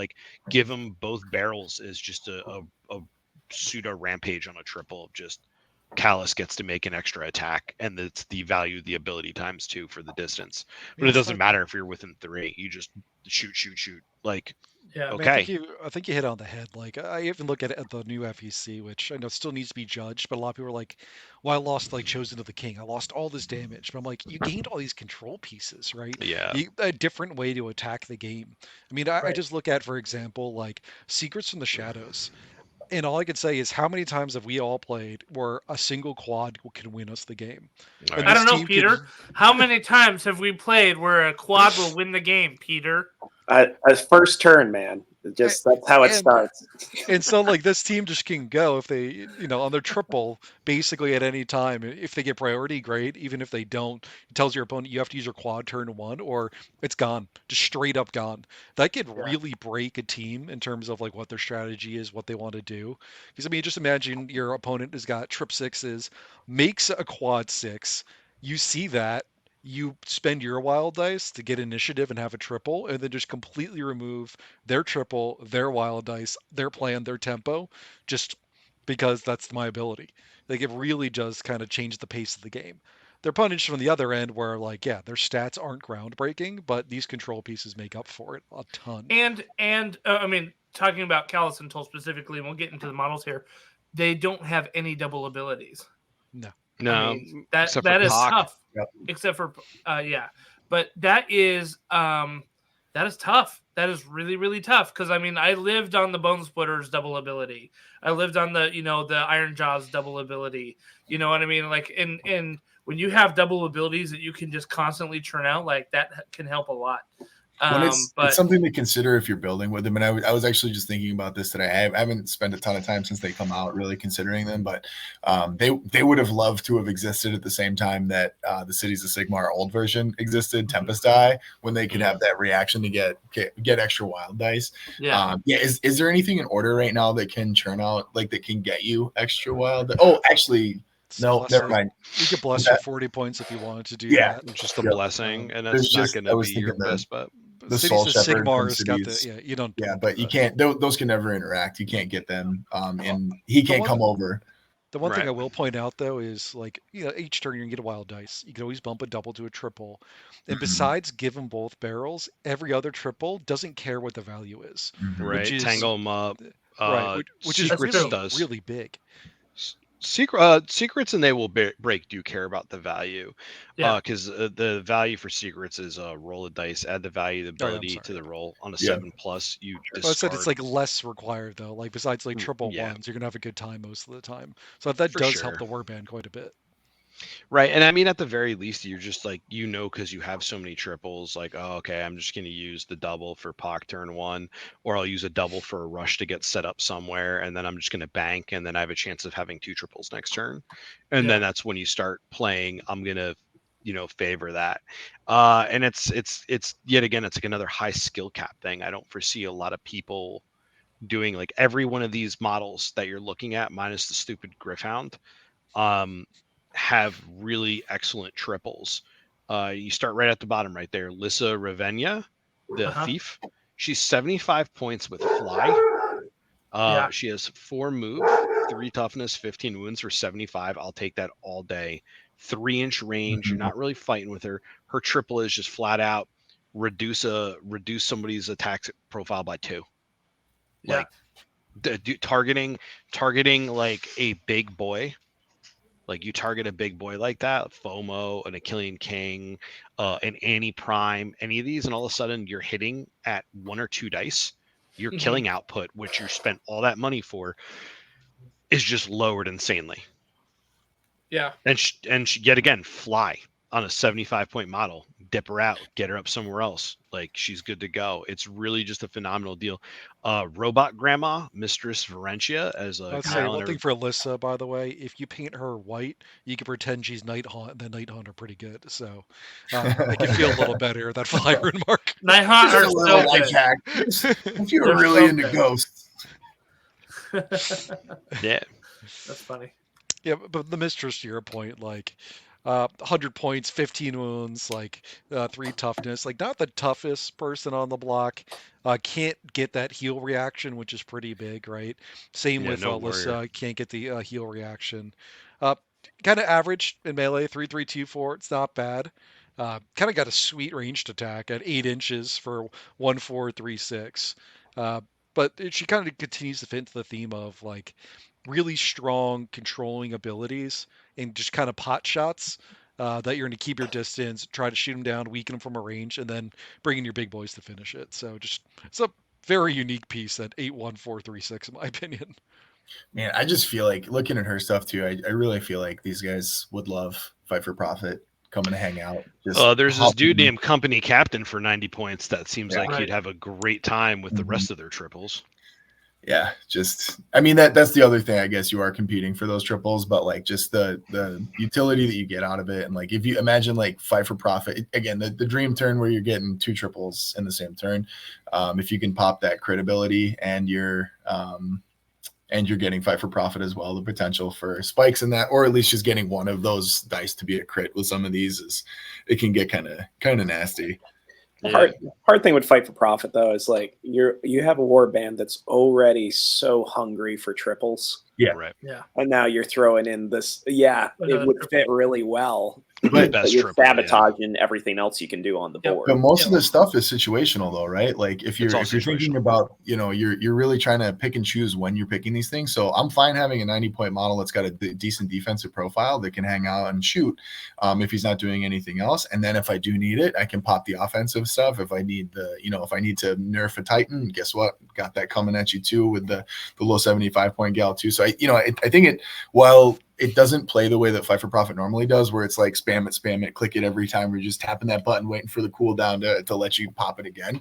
I still think it's valuable, even though it's competing within the warband, because you're already needing to make the right decisions with this warband. It just gives you that additional option. If you could squeeze it in, because like my one issue is this warband isn't a warband that's going to go onto a tabletop 90% of the time and just blow the other guy off the board. That's really just not what the warband's going to play, right? They're going to be really good at picking off 1 piece or 2 pieces here and there that they really want to target. But then it comes down to the control aspect, right? Like, not to skip Armand, but just to go up to like the values, for example, right? 4, 6, and 30 and then has a crazy ability that makes him basically impossible to kill. Like, that guy by himself could sit there and take a FOMO to the face and be like, yeah, this is cool. Whatever, You know what he can't really take to the face is a nice little bone hacker running up with his saw, pop that ability and saw his knees off. But like my point comes down to like, you're not really trying to burn someone off the table 90% of the time with this team, right? You're trying to control the pieces you don't want to deal with and then kill the pieces you do. And I think people would rather be using their triples on those rather than being like, well, I hope to the dice gods here that 8-inch 1/4 3/6 is enough to kill what I want to kill. I mean, if you're gonna play that style, might as well just go to the masters of it and play KO. I think Kyle a really, really good point right there, which is I don't think given the fact that they have a lot of ranged options here, I think people are like, oh, I'm going to play them ranged. I don't want to get them in combat. I don't want to do those types of things, right? But I think that you've got to realize that this is a control faction first and foremost, right? That has a nice ranged component to it. Yeah, it's and you have to like look them up to the big boys too. Right. So like you have to say like, what are we missing? What do we want? We have some range projection. We have average speed. So maybe we need a speed piece, right? Okay. We need a anvil. We need something. You have Valius who just on the triple reduces hit and crit damage by value of the dice. So you have a 666. We're in Magical Christmas Land right now, right? I got a 666. He goes up to a FOMO and he's like, I really like your 1/2 damage profile against me. Thank you for spending these points while I sit here and show you my big Stormcast like PP, and that's it. And that's it. You walk away from the table, and it's awesome because he controls space by saying and you don't have to cast it on somebody. It's anybody targeting him is reduced. I believe that's what it is. You could double check that. And he's super deadly, by the way, at 4 attacks. 4-5-3-5 is nothing to scoff at. That's almost annihilated time, right? That's, anybody that hits him. 3-5, I think, he's just a super tank. Like he just doesn't get shifted off a point. So then it's like you ignore him, and if you ignore him, he's just throwing 4-5-3-5 at you. So you can onslaught if you have a double, and then all of a sudden it's 5-5-3-5. That's wild, dog. That's such a good stat line profile. Like so, like what's the other profile for 200? It's an anti-prime, right? 2-inch reach, 25 HP, 6 strength, 6 utility in the abilities, but you're really lacking in the wounds. You're 5 wounds down. So that's where like we were talking before, like all these new war bands have such amazing play potential, but because of the old things that are really awesome, Iron Jaws, although we are not vulnerable to you messing with this war band minus the dogs, it's pretty sick. You have IJ, OBR, Tyrants really don't care about a lot of things, like ogres don't, and then you have stuff like KO still can shoot you off a table because their range is better than your range minus POC. You still have a lot of things that you have to take into account for, and I think once like we hopefully go into a new edition or get a points release that we were like waiting for in January, we know it's not coming now. Things like this will be able to there's shine. Like 3 people waiting for it. You hitched your wagon to that idea early, and you're like, "There's no way they won't do it." And I was like, "Rob, hell yeah, bro! I gotta be the forever optimist. Now I gotta be my own victim of heartbreak." So to me, what it's do you just want like from me? if you're gonna play a warband, play to its strengths. Don't try to make it another version of something else. You're absolutely most times it's not gonna be any better unless you're cities, and then you just kind of copycat things. So I still stand by it. I think that adding offensive threat utility in the warband, its strength is utility, right? It's able to adapt to whatever the situation is. Sometimes you do need to kill, so I think it's still a viable option. But I totally get what you guys are saying and agree with 100%. It. That, like, it's got a ton of really, really strong different pieces that you don't need. It's not something you do every time, but like you have to have a plan for when you need to kill things. I think having like a speed piece is what it wants, but like you need something Pixie, that honestly. Kixie fits awesome. It's another triple. Bring something triple from the Soulsworn, which is the double. Get the free moves. Extra move. Yeah, there you go. Good use for your double. 6-inch bubble around them. Throw them around the board. Like we talked about that. It's crazy, right? No. It's not bad. We did skip Callus there, by the way, which is my personal favorite. Oh, Callus is my favorite model out of everyone on this team. Yeah. It's just got a crazy range profile of 8 inches, no minimum, 3-4-2-3, which you're like, 2-3 damage is not amazing. but that's 6 shots, and then it's got the triple just to do it again. So it's like, all right, on a triple, I'm basically just rampaging around, shooting like crazy. If you wanted to buff him for strength on that range attack, 20 points, right? Yeah, it's not a 150 bad isn't bad. recipient. He's not a bad recipient for crit either, going to 2-4. With that many attacks, you're probably going to pop a crit here and there. Can't buff the crit on the that's right. range. Yeah, only the melee. It's so, Thanks, man, so I get cool. so mad Ignore every that. time I remember that because I'm Yeah. like, I want Kindlefinger to be 5-1-1-2 every time. I can't do it. Pete, what's your takeaway on most of this? Because I know like you're more traditional in the sense of like competitive play of like power There's no pieces. gets, so they're trash. Yeah, he's like, there's a lack of small green guys. This is shit. So it's, well, here's the thing, right? Is like I love having too many abilities. Like that's something I love in war bands is I like having a lot of options. And I also like the ability to control. Messing around with abilities, I think, is a huge part of the game where, like, yeah, some guys focus on 2 or 3 and that's their shtick, and that works great. That's a viable strategy. But I love the idea of being able to bring a lot of different possibilities to a table because you can really mess with your opponent that way. And this warband can do that. And what's beautiful about it is you can set up multiple things where your opponent is going to get stuck going like, well, if I deal with this piece, he's going to do this. And if I do this, he's going to do this. Like you have so much counterplay with it. And that's what makes it interesting to me. Now, I'm not really looking at this from a high competitive standpoint. I'm more just thrilled that I'm going to have my casual home witch hunter warband. Yeah, but it's so cool. what's cool though is because the points are kind of funky, but the positive on that is it really allows a lot of creativity going. Like if I was going to bring one ally in, like how's it going to gear to my play style? Like Mike talking about, I like that fight for profit where me, I'm just going to slide in a battle priest and be at my higher model count. And I've got exactly a very thematic warband that's going to do exactly what I want it to do. But there's a lot of approaches to that. And that's what's, I think, going to be really exciting about this warband is there's going to be a lot of creativity in how to play it. And that's why I'm excited.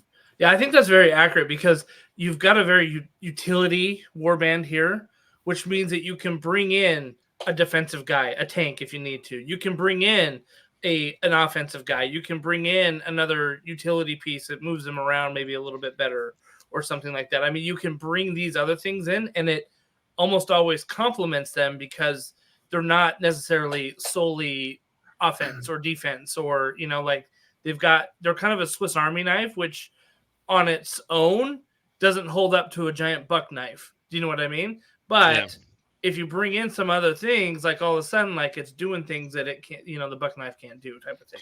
I feel like you can take a single piece out. You can replace it with the upgraded version of that in some capacity too, right? So like if you want to switch one out, you can make it a bigger version of, you don't necessarily get the same ability, but like I do feel like they've got kind of clearly defined roles within the warband because each of them only has their specific ability. So you can, you know, look to just, like I said, upgrade a single piece with an ally if you really wanted to. I mean, it always comes down to the mission pack, but I would also say a lot of meta teams right now kind of follow like 2 big dudes and a bunch of chaff, right? And when you have the Swiss Army knife that doesn't really rely on 2 guys and the rest of it's control, and you're using those triples to control 1 or 2 of those big guys, it sets you up to be in a really good position to play strong and to win, right? But to what Rob was saying earlier, it's going to be a really high skill cap because of that. Like you're not going to be able to go in, play something like I personally love Flame Seekers, and all you need is doubles and just use the double to make every, you know, miss a crit. Great, super easy, fun to play. Don't have to think about it. Yeah. But same time is very limiting. This team's gonna be able to go in there, go up against like any team in a kind of take all comers list, and have something that's going to help them win. Well, something interesting too to think about because I'm a big fan of 4 threat lists. And you're going to see a lot with this. No, follow me here, right? So, I got 7 threats on my list. Every single one of them's a goblin. You've never heard Pete talk about this before? No, Pete's 100% right. It's just so. I was gonna say, this is like a Pete staple. This is a Pete staple. He's 1,000% right. So anybody who wants to get better, please listen to what he has to say. I mean, his name is Peter, 4-threat, American Cabbage. American Cabbage. I Merkin can't say Cat. it right. The Merkin Saint, Cat. the Yeah, Saint right. 16 is what you get when you square 4 threats. That's a good point. That's a Right. good point. Makes sense. 4-threat squared. It's just math. But the beauty of that, though, is you're going to have 4 or 5 threats in the style list. And if you're able to shut down one of those big pieces, you can remove a lot of chaff that way. Yeah. So, like, Yeah. you can really change the activation game so quickly by playing that way. And I think this warband's going to lend itself to that. Yeah, I think you guys are right that we're going to see people being like, oh my gosh, a witch hunter thing. And they're going to come out not having like a lot of experience with Warcry, and they're just gonna like literally trip out of the gate because it's not easy to know. Like it's not easy to see where the gems are in this, and understand the situation that you have on the table and which levers to pull to make it work right. They feel really like very puzzle oriented. If you enjoy solving puzzles like Sudoku's, like, you know, it's a super simple example, but if that is how you enjoy spending your time, I think this is a warband you'll really enjoy because you're constantly looking at all of the different options and figuring out more so, I think, than you would with just a typical warband. Now, if you guys were making a list of just Order of Azyr, right, and maybe an ally here or there or something like that, but you basically have 2 heroes in here. You have Hanover Toll, and then you have Hexbane. You got to take one of them. Or do you take both of them, or do you take one of them, and which one do you take? I know Rob and I talked about this. The only difference between Haskell and Hanover is Hanover's got 1 more crit, but Haskell has 1 more toughness. And honestly, with this warband and its reaction, you want that toughness, right? To be able to heal, take less damage, exactly the same amount of points. Yeah, 2-4 versus 2-5. 2-5 feels good. But quite frankly, I'd rather stay alive. He does have the triple.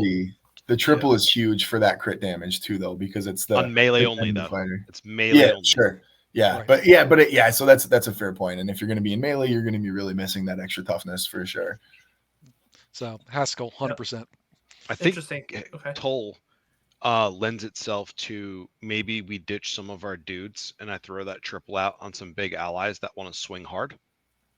Because a lot of this warband has innately that ranged attacks, which you're looking to not be in combat, pepper them a little bit, move away, go do something else, disrupt. But if you're going to spend a triple and be like, I'm critting you on 5s, including myself. So he's throwing 4 dice, 2-5, pretty sick. Valius is hitting 3-5, pretty sick. And then if you had like another like pretty good melee fighter or something that has some good value, think Arcanaut Admiral, Endrin Master, right?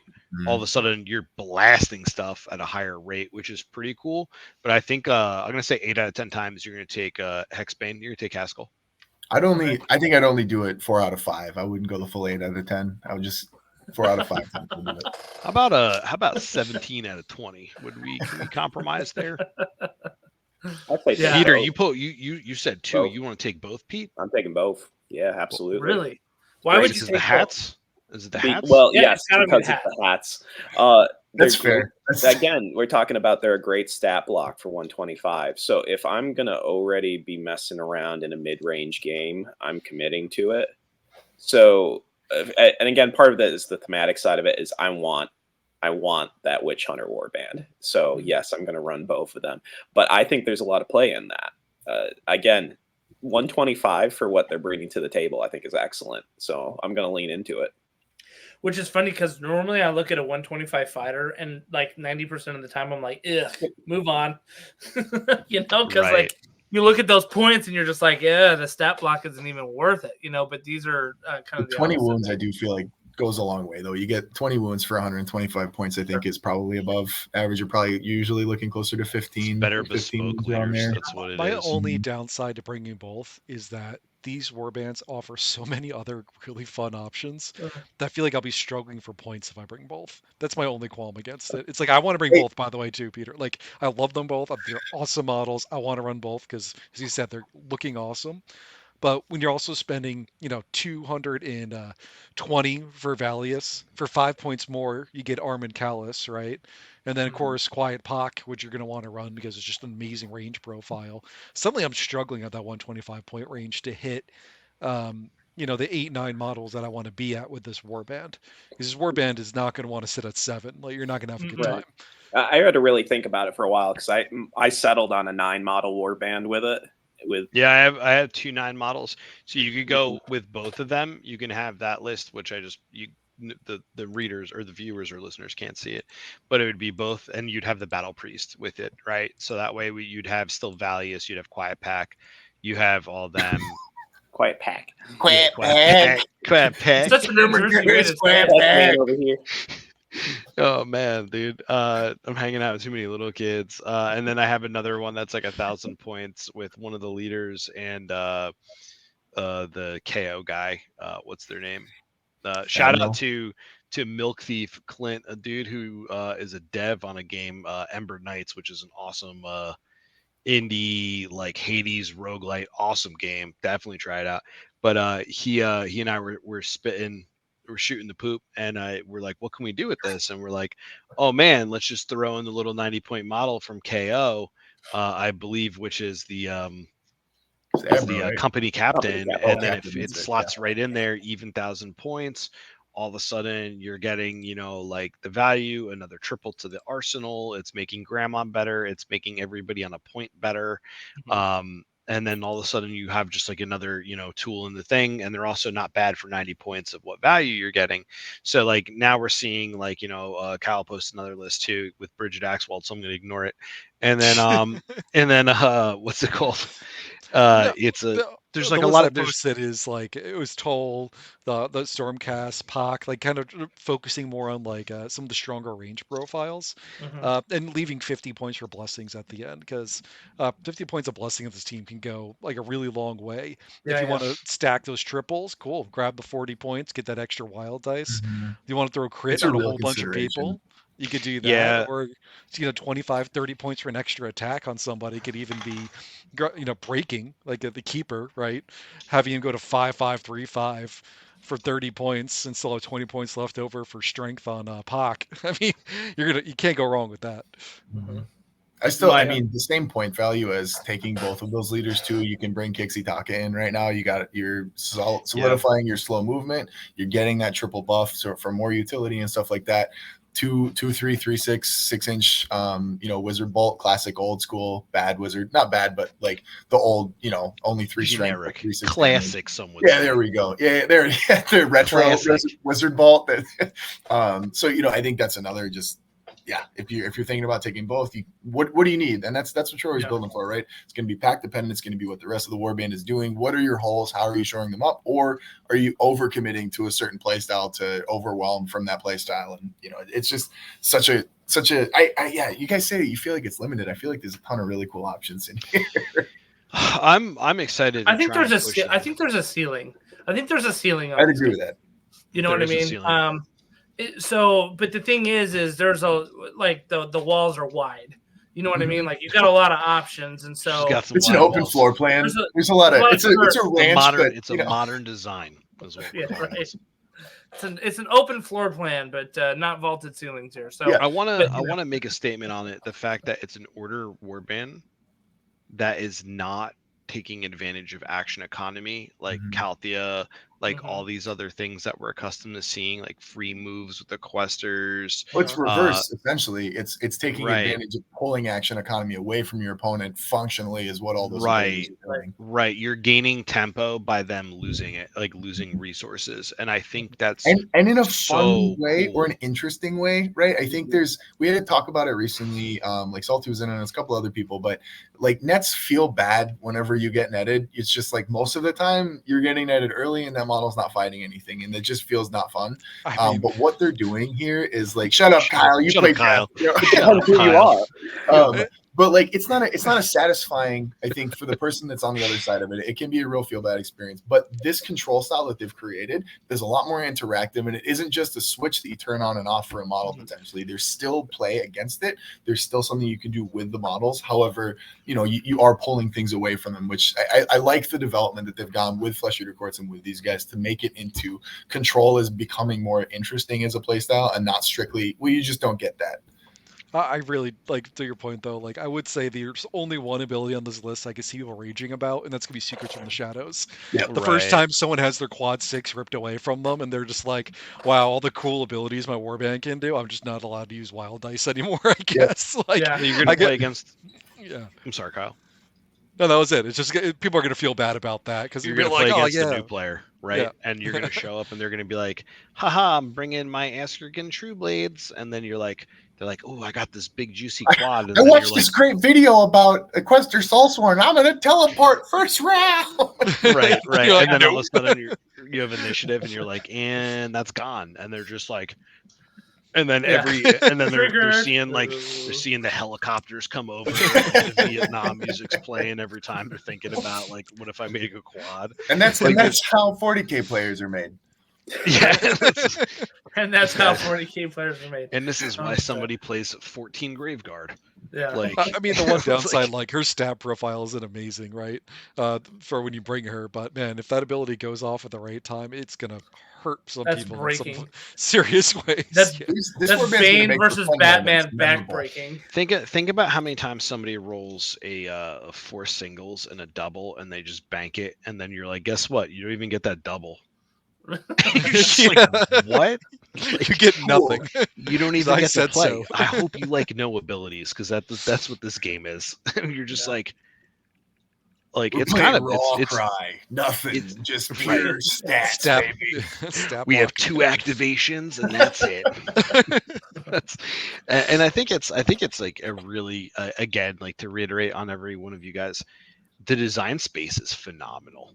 We are entering a really good, like, I know this. They've been doing a great job. They've been doing a really good job. Right, they are. This is not KO level. This is not high competition S tier level. And there's nothing as a plague in here, right? Right. This is not Nurgle. Do you like your 17 Nurgle demons with this? Like, this isn't that. And I think I'm so happy to head into this direction, because I'd rather try playing and winning and pushing my skill as a pilot with something that's middle of the road. And it's not the most competitive thing to do, but like, I'd rather try and play and have fun with this. Like, we already know what's good. Let's develop and push forward to find more fun things. And what you said before, Justin, with the TTS League, shout out to ourselves to run a TTS League. We did it. That's us. And then like, if you like playing that, and there's like, oh, I don't have to paint these guys up. I don't have to pay $75 for the box when they come out.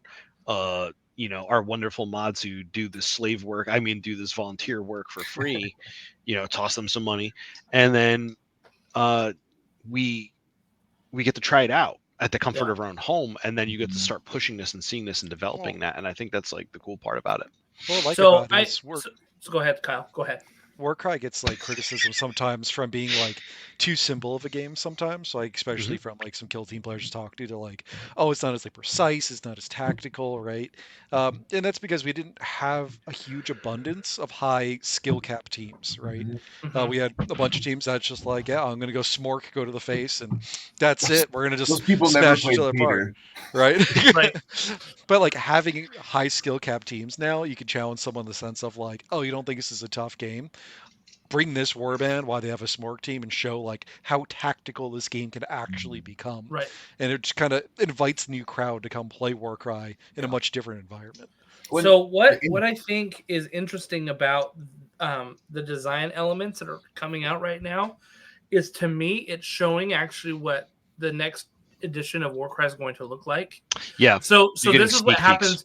This is what happens with Age of Sigmar, right? You get those like late game books that you're like, oh, these are interesting mechanics, and it turns out like that's like the base mechanics for the next edition, right?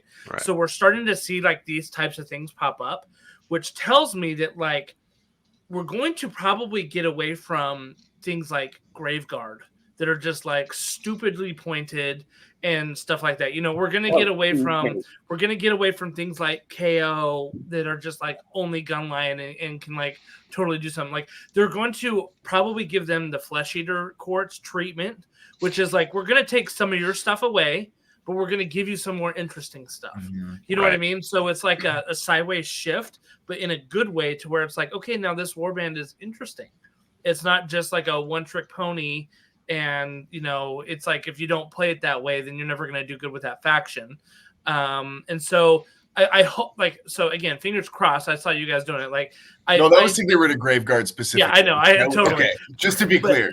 But to me, it's like this is Plague Bears could go away too. Yeah, but this is the shift that I'm kind of feeling and seeing is we're getting away. Like even the compendium, I call them compendium because that's what they call them in Kill Team. But the AOS, That's models. what it was called in Warcry too. It was. Oh yeah, that's true. Even the compendium, even the compendium war bands need these updates that I think are coming to them, and it's going to make them more interesting. And then all of a sudden, we're going to be, I think, tactically on par with Kill Team easily. Easily on par with them from a tactical level. And the fact that we all look at this, we've pretty much all come at this faction from completely different sides and found something that we liked and not agreed on it, I think is fantastic because we're all pretty educated players here, right? We all think about Warcry all day long. And the fact that we do not agree on everything that is right to do in this warband is a great sign for the game because it means everything is kind of viable. It's just play style. You have the options to play the game the way that you want to play the game, which is an incredible space to be in. And unfortunately, in the compendium, when they released it for 2.0, there was a lot of copy paste. There was a lot of really uninteresting stuff in there that it was just, did you like fighting? Fight a bit better, and then not in an interesting way, and I think away from that. Why play that when you could just play this? It's already max level, which is fine. You know what? I get it. If you're going through the competitive ropes and you really want to just say, "Hey, I'm going to take what's best and learn it," completely do it, dude. Do it. Go big. Well, win. I think, and I think Warcry needed to. I think Warcry needed to figure out that it can be competitive. I think the designers of the game came out thinking oh, this is just going to be a narrative, fun, drink beer, play in the garage kind of game. And then us sweat lords back here were just what are we going to do to get the best? Exactly. Peter's I got 17 threats. So I think that they realize that, hey, look, there's something there that we can do if we design this properly, right? Yeah, but a competitive side of a game drives the casual side of the game. You see that 100%. In 40K too, where 100%. These top tier competitive lists drive people to buy the models to play the Friday Night Magic or the Friday Night Warhammer. Yeah. Same thing for Warcry. You have the most competitive lists are going to drive sales. Yeah, it's going to happen. Absolutely. And speaking of competition, so we're going to leave the Order of Azyr warband where it's at. Speaking of competition, I want to mention one other thing. Callus and Toll do have the Cursed City rules, which is kind of awesome. It's actually really awesome. I love they're supporting that game. Dude, and you're just they didn't support it, and then they supported it badly. They didn't release it. They were like, "You want this game? You kind of sort of can't have it." And then they were like, "Just kidding. You spent a lot of money to get it secondary. You can have it for MSRP now." Yeah. So, you want expansions with no models? Here's a box. Do you like boxes? Give it to your cat. I'm the nerd. That was one of two people outside my Games Workshop day it was released to get an actual box the day it came out. Again, Pal's a guest player. Please excuse. He's got some serious mental things going on. No, I mean, listen, I got that box and I loved it. It's a fun game. I wish they would have supported it like they did with the Blackstone Fortress, right? I mean, had they supported like that, it would have been amazing. But they just kind of ran out of steam with it. But anyway, so there are rules for that on Warhammer Community. So that's just another reason for me to get that box, right, of models. So anyway, okay. The Cursed City for the D&D version of Warhammer is coming out in April, so you can probably play Lissa in that as well, which would be really nice. Yep. All right, let's talk about. Oh, where did I do this? I had it up. You're gonna pull up an awesome tab. Hold on. And this is just for the show, guys. Oh, Justin, I'm with you. I get tab shamed all the time. I can't even read what they are. I got to click through to see what's still open. I know, right? Disgusting. 100%. Barbarians. I keep multiple windows just so I can have more tabs. 100%. I've never closed a tab in my life. Uncouth. I only close it when my computer forces me to restart because it's I can't function anymore. And guess what? History, go right in, restore window, tabs. Baby, get them all back. All right, so what we're looking at right here is a new match play competition that came out. Warhammer World is hosting an event coming up. I don't think they've had it yet, right? It's coming up. No, this is in June. Yeah. This is in June, yeah. So it is the Ferocious Gnarlwood 2. So they came out last year with the Gnarlwood pack, which I don't know. I had mixed. There was a lot of mixed reviews of the Gnarlwood pack from last The year. Rumble pack? The Rumble pack. Yeah, it Yeah. eats Yeah. cow poop. Yeah, exactly. It's great. Some people liked it. Some people liked it, but I think it had its limitations. It's great for exploring that design space specifically. It's great Right. for pulling one piece out and wanting to use that in a more balanced overall pack. Yeah. I think. Yeah. Or Or just just great for so- exploring, 15 Graveguard. Yeah, right. Exactly. So what it did is it basically said, so I kind of look at this, and maybe I'm wrong in doing this, and you guys can make fun of me or whatever, but I kind of see these like Gnarlwood event packs that Warhammer World does as sort of the general's handbook of Warcry. Okay. No, it's the closest thing we got to that. It's the closest thing we got to 100%. set tournament pack. Exactly. And it also is a way of saying like, hey, for our next year, we're really interested in a lot of chaff models, or for our next year, we're very interested in a lot of elite models. And so you're going to start seeing like some of those design elements coming out, supporting that style of tournament, that sort of pack. Right. And so it's kind of like the same thing of like, oh, this year's general handbook and Age of Sigmar is focused on the battle line models. So you're going to have a lot of battle line, and, or monsters is a thing or whatever. Right. So with that said, we started out 2019 with, edition 1.0 of Warcry, and we got our missions that were basically in the core rule book, and they were your basic missions. You had Reaper, you had Ley Lines, you had Hidden Vault. There's some, we had. We had just kind of some basic missions in there. And as like the Tome of Champions came out, you started to get more narrative ones, but you didn't really get a lot of tournament ones, right? So we have had these missions sort of evolving over time. Dude, you guys are typing and I'm barely keeping up. I'm sorry. This is our thought process. There's like a whole section of this, and then like trying to take notes on what you're saying, and then making fun of somebody in the. My point that I was making is that we started out with some very basic missions that were in that core rule book, and it was enough to get you playing the game. And now we have evolved to the Gnarlwood 2 pack, which we'll dive in here in a second. Which are way more complicated, but it offers a lot of different options. So what are your guys' thoughts on sort of the evolution of these missions that we have come from 1.0 to, I guess we're in 2.5 right now, is what I would say. Pete, do it. Get in there. We got to hear you, Pete. See, I feel like I'm like the least. All right, that's enough, Peter. No, yeah, that's enough. That's enough. Yeah, I feel like I'm the least qualified to go over this, but it's like for me,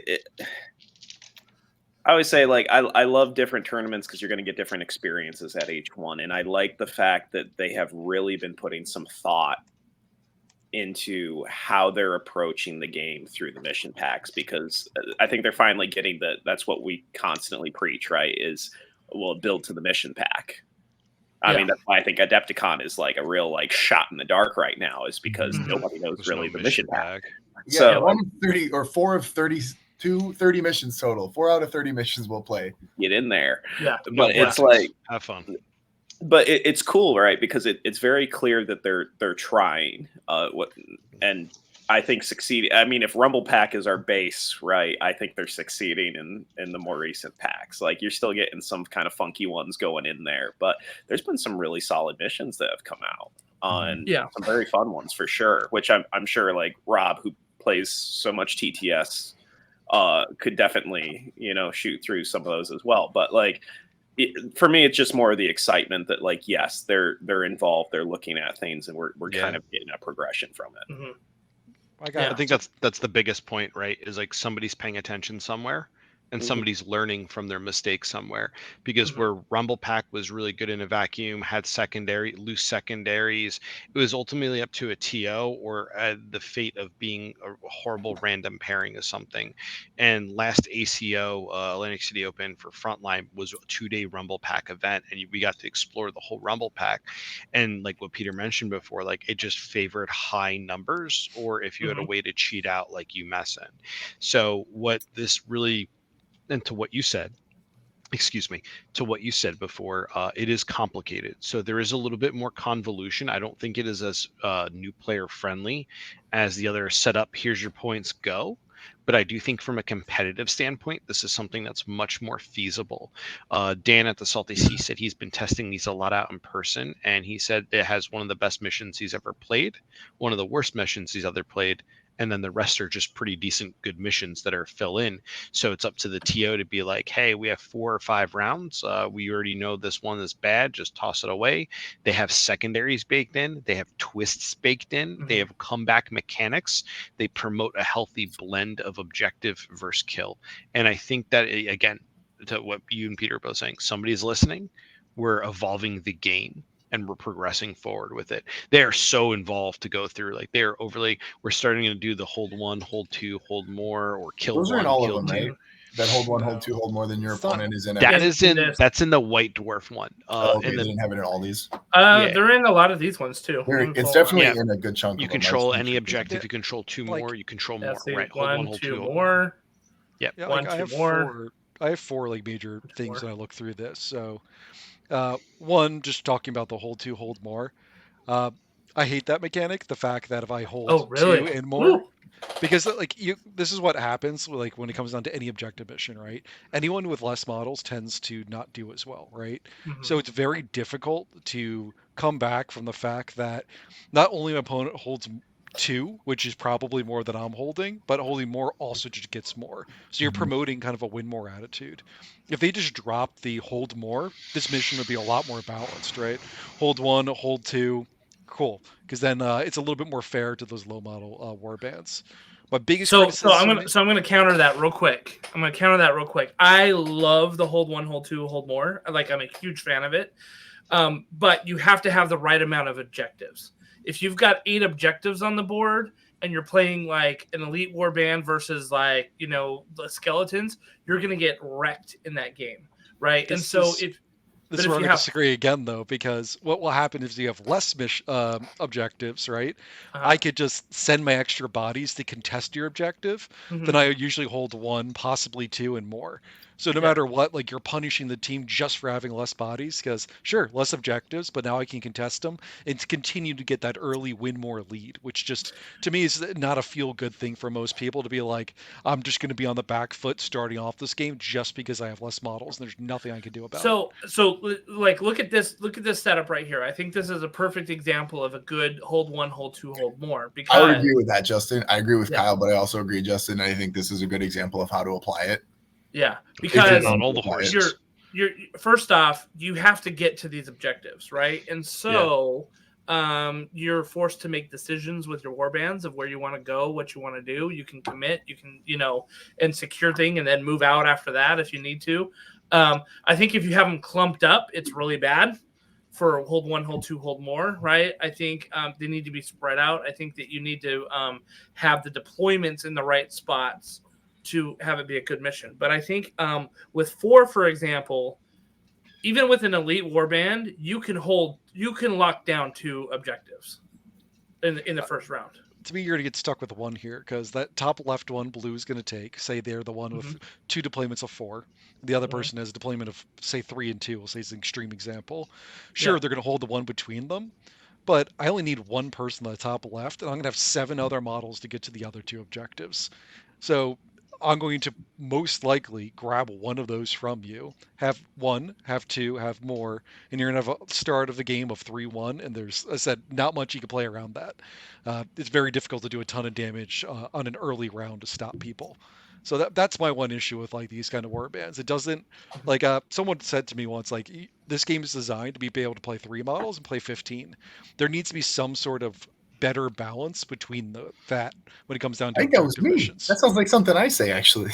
Well, I mean, people like they've already made some good changes to objectives, right? One of the things Mhm. they made in here was a model cannot hold more than one objective. Nope, stop. Don't start. Don't you That's a dare good. start Hey, talking Kyle, I'm about with you that. 100% There it on is. that. That is awesome, right? But I think they That's could like have the gone. only. That's such a big way that elite warbands can fight off hordes, though. But Like this is where I the said they fact that should it's like I taken can a, count for 2, like, and block you out from taking 2 with your 17 models, and then fight and kill. I think But this is where they needed to go farther. Like we already have missions where it says like whoever has the most, say, like model value points in the middle controls it. Use the same thing when it comes down to objectives. Either go by wounds or go by points. Then those elite warbands where they have one model, it's 20 wounds, 200 points, doesn't get outdone by 2 dinky little skeletons that are standing there. That's going to eliminate the next turn, right? And Like, by the way, we already know what that cutoff is. We already know what it is. It's the same for the blessings. It's 25 points. 22. right. 22 points. Thank 22. you. Yeah, 22 points. So But it just it gives that's the a cutoff, better dynamic right? from like that standpoint to me is Yeah. keep pushing like what holding an objective means rather than just sheer model count, and you'll eliminate a huge part of what the difference is between big warbands and smaller warbands, because big warbands already have an advantage just on action economy. Do we need to give them more of an advantage just by having more bodies on an objective, or make them work for it a little bit by having to dedicate those bodies to hold an objective? I think overall, I felt this pack, that specific piece of it, I thought that was a massive overcorrection from the White Dwarf missions that they did, where they were like, let's put objectives that are 6 inches apart, and you're having 5 models that can double cap on it, which was it's interesting to have one mission where you can do that. I think it does create an interesting, unique play style, but to have a 6 mission pack where you can do that, what is going on? It's 3 happening missions, with everything, right? It was wasn't it 6 total for that pack? It was 6 total, but 3 of the missions Oh, were only 3 of them. 3 within that, so Okay. you can Yeah. then you to like hidden volt it, just fight straight out for everything. And sometimes it's cool if like the matchup for the warbands is cool, but there's going to create so many non-games. And I think in a world where we want to create non-games, and I'm proud of you, Kyle, you went from playing with kids to thinking about really good objective values, and that's a really impressive thing for you. What a growth. What an Really honor. grown, Kyle's had bro. across You've the really board. grown. You've really come a far way in these last 2 hours. In these 2 Kyle. hours, Kyle, you just We'll really get you blew off my death in socks no off. time. Yeah, dude, we'll be a human one day.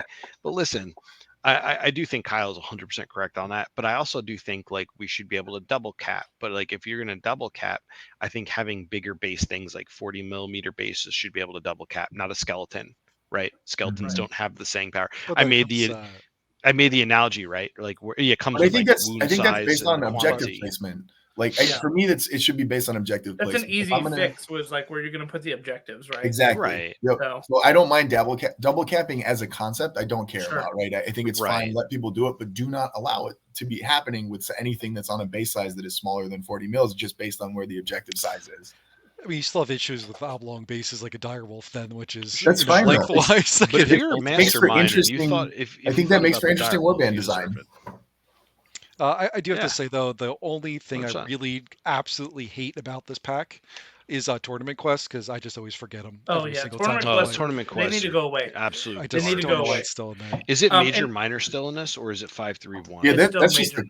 that's Yeah. just a core principle that That's is in core. the main book that So- they haven't so- I even think- considered. Justin completely So, yeah, revolutionized it. but- well, I mean, we can talk about that in a second. But what I do want to talk about here is, I mean, you got the primaries, which again here is 1, 2 more, right? Right.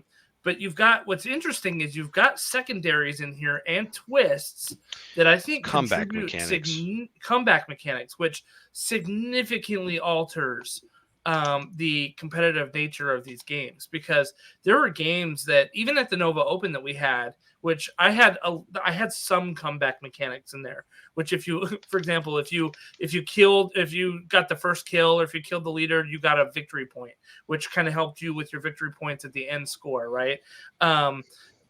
These are even more. I mean, these are more baked into the different rounds that you play. That, like, if you, for example, the first, this is Mike makes right. The first time an attack action made by a fighter within 3 inches of the target takes an enemy fighter down in a battle round, that fighter is blood gifted for the rest of the battle round. After determining control of objectives in the same battle round, if a blood gifted fighter is within 1 inch of an objective, their controlling player controls, that player scores 2 victory points. So here, Kyle, is a counter to the Would you- 1-2 more that you were talking about, right? Justin, stick your tongue out while you're saying this. No, it doesn't. But that's the thing, though. But his whole point prior to that was like in turn 1, that's most likely not happening. Sure. Mm-hmm. So and then it goes to the turn he's 2. I get 3-1. initiative. I get a lucky kill, my vampire lord killing your, egg rod or something like Sure. that. Cool. And then it just gives even more of an advantage, right? Like I will have to say is like I really do like the secondary mechanic in general because it should, in theory, give those other types of warbands a way to come back, a way to fight back, right? To me, like any mission pack needs to design primaries and secondaries that work in a way where different strategies can win, right? Someone's hyper aggressive, they shouldn't just auto lose on an objective mission. If someone is like very horde and wants to control, they shouldn't auto lose on a kill mission. So I do like this secondary, but it doesn't less solve the non-named. problem that they're already starting 3-1 down. Going to the next round, if I control the objective still, it's 3-1 again. Sure, you get an extra 2 victory points. It goes to 3-3, but you haven't closed the gap at all. Like you But I just think kind of that's holding the whole on. that's the whole build of an elite warband, though, right? Like you're not in objective missions. You know that you're going down early, and I'm making this point, though I agree with you, Kyle, that I actually don't like the mechanic of 1-2 more. But I think having played a ton of elite warbands that are super smash, I've played multiple tournaments with just 6 models. That's your plan, is to roll dice, do well, right? And if the dice don't go your way, you're going to lose. Unfortunately, that is just kind of how those warbands are designed. But I think I don't necessarily dislike it from the standpoint that I dislike it from a different perspective, where I feel like maybe not completely different, but the fact that you are doubling up on points for essentially scoring the same thing feels weird. I don't think that it doesn't have a counterplay later in the game where you're going to try to be getting those objectives back as you're killing them. But I think just usually when you're hitting 2, when you're hitting that second point, controlling 2, you're also in all likelihood controlling more in a lot of cases. Four objectives makes it a little bit different, but oftentimes they're doing this with 3 objectives. And so you have to be contesting. One of those objectives has to stay contested every single round.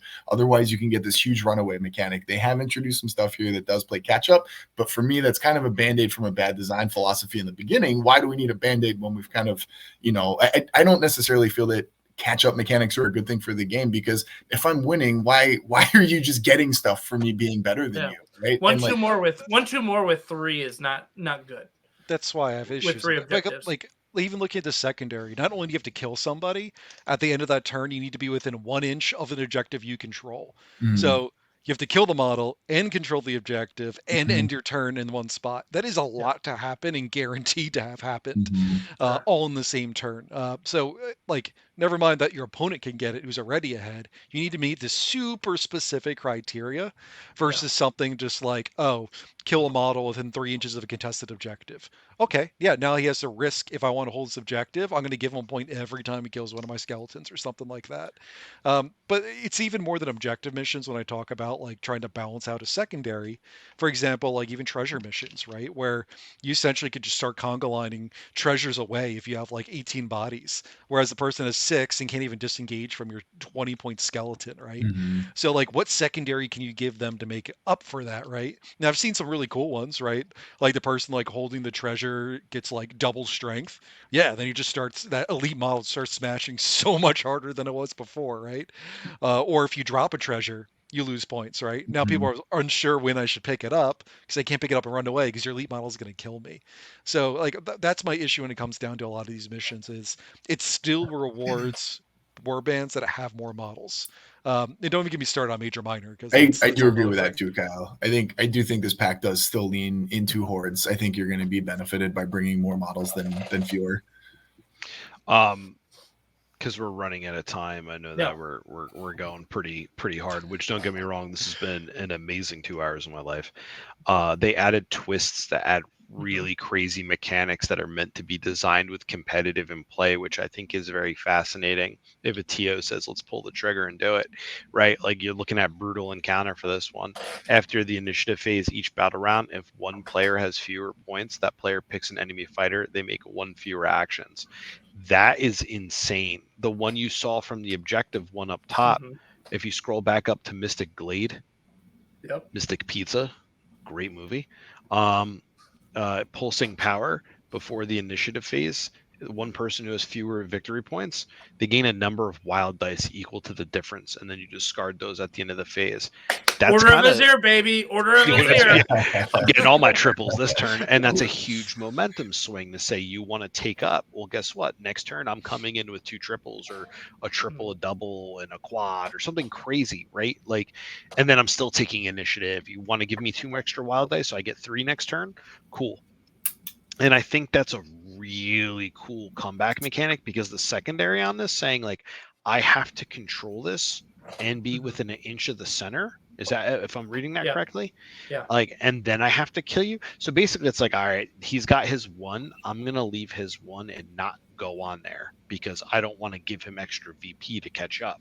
So my horde is going to stay put and go, wait. And then that's it. However, you introduce the twist, all of a sudden I can leave this point, get crazy aggressive, because I got 3 extra wild dice this round. And now I'm able to clean off your points. Now you're scrambling, so you can't just wait there. You have to do something. And then if you step off, you risk losing it. So I think the twist in conjunction with the secondary makes it super complicated. Not great for new players. Like, I'm thinking about some of the people I have to explain this to when we do our next NJ tournament, and I'm like, this is a lot, but it seems like it could be a lot of fun. Let's see how it plays, because all of a sudden it's like layer upon layer. It's like control 1, control 2, control more. Got it. I can kill you and defend my point and get extra VP. Got it. So a failed assault on somebody's point is very costly, but then it's also, I get a ton of dice to help me do that. So it's really kind of interesting, and I think it's worthwhile. But yeah, I hate leaning. I don't want to say like, yeah, power to the elite smash bands. Give me all these big ogre war bands. Give me these. But you have to maintain viability, though. You right? have to maintain viability, because it shouldn't just be, oh man, I counted to 13. I'm going to win this because you just didn't have 4 or 5 in a deployment. And I don't want to poo-poo on anybody. I don't want to yuck any yums. You know what I'm saying? Because somebody like really just loves playing a bunch of little spooky skeletons, and I don't want to sit there and poopy on the parade. But from a competitive standpoint, like, it's not a great time if most of your missions cater to just, you have more bodies, you're going to win. So let's take a step back, not just thinking about this pack, but like, let's think about, okay, 6 months from now, 5.5 months from now, it's the Nova Open. I've got to release a tournament pack for that.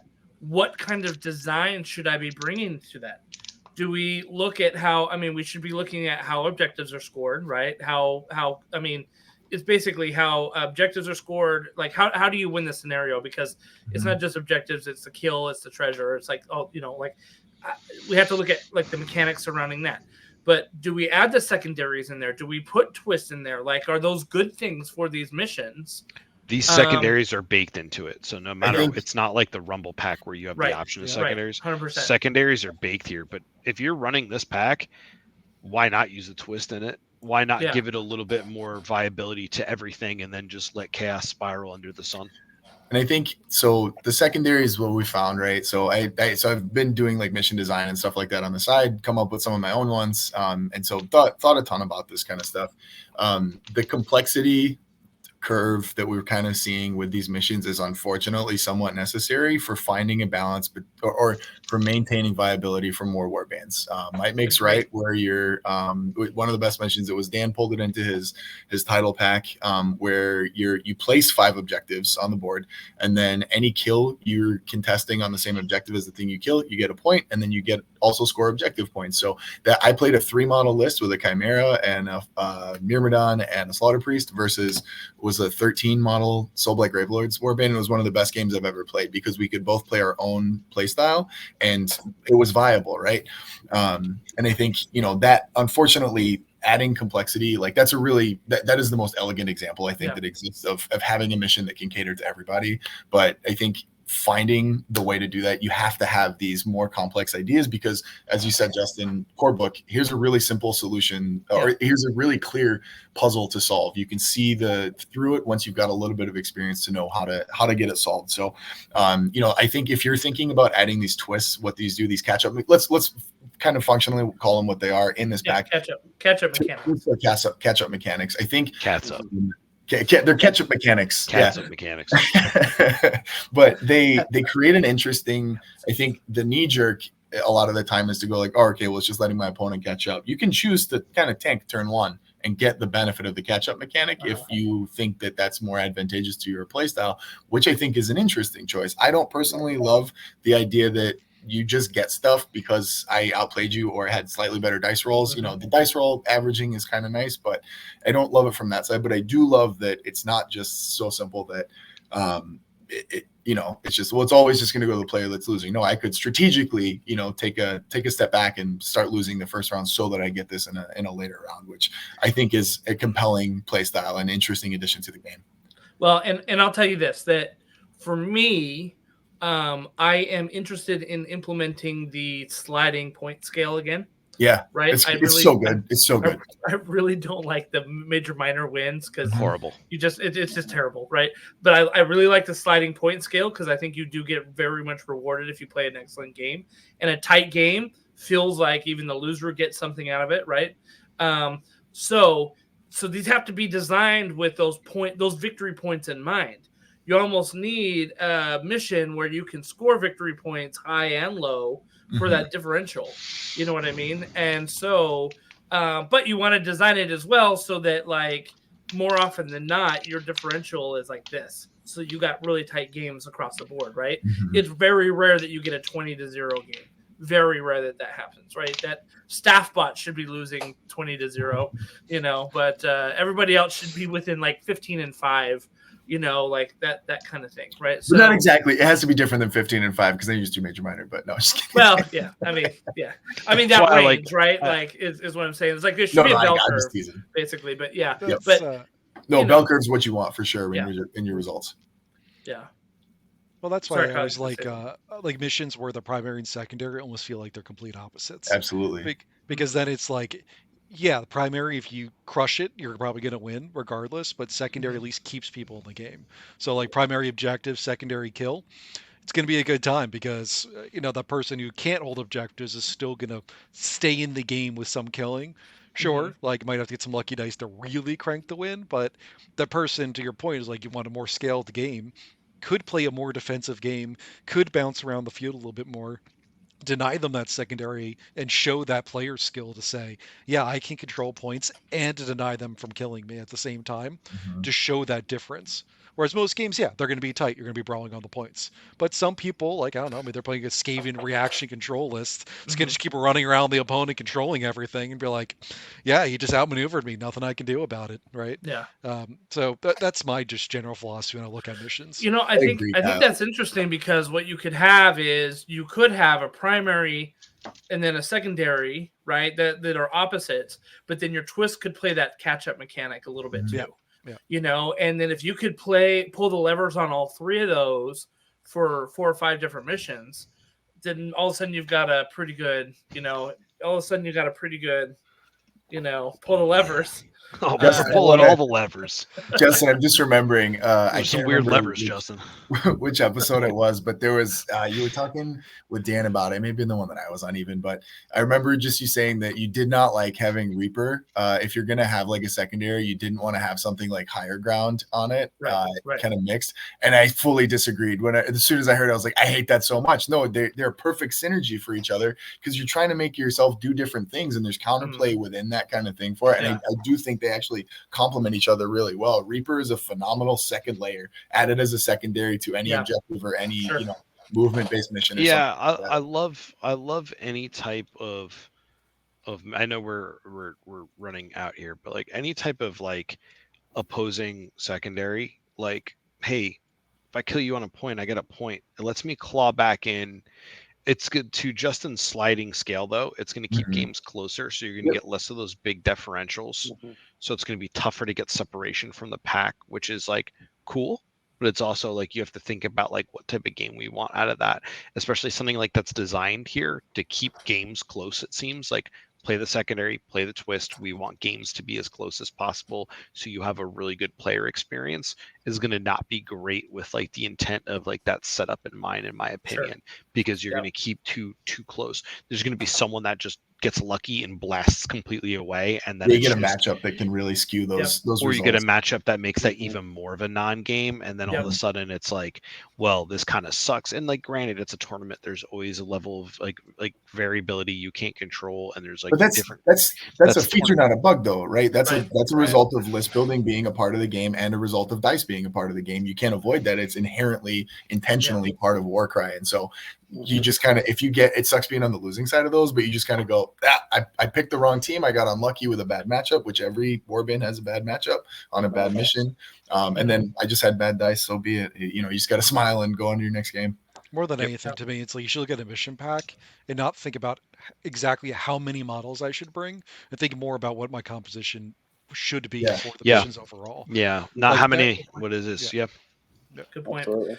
Well, thank you for the discussion today, guys. We got through a lot of content. This is maybe close to our longest winning Warcry that we've had. We But did it. it's very dense. It's maybe the densest Warcry episode that we've had, just because of the sheer brain power that's here. You know, so I appreciate all of you. Thank you, everyone who stuck with us for 2 hours and 21 minutes. You know, I know you're all probably painting. May all of your painting dreams come true. I hope you enjoy them. I hope that all your conversions are working out. And but thank you for sticking around. Shout, you know, give us a subscribe, give us a like, hit all the buttons. You know, that's all. Not the one that looks like this, though. Skip this button. Yeah, Skip the this, one that skip goes this, like this. Yeah, the up button. Do those ones. But and of course, check out the 3 chaff, 1 hero. Oh wait, I got that backwards. 3 heroes. 3 chaff, 1 hero. Are you trying to fight Justin? Getting tough, Justin. You don't want any of this. You got 4 threats here. This is a Peter list of people. This is a I'm telling you. 4 That's threats. great. We create a square that's only collectively 1,700 miles away from your home, Justin. That's right. Exactly. So, all right. Well, thank you everybody for listening. We appreciate it. And shout us up in the Discord. Come and join us. Come talk to us and tell us how much we were wrong about everything. I love hearing that. So, we will talk to y'all later and see you at the tables. Good luck at Adepticon, everybody. Adios.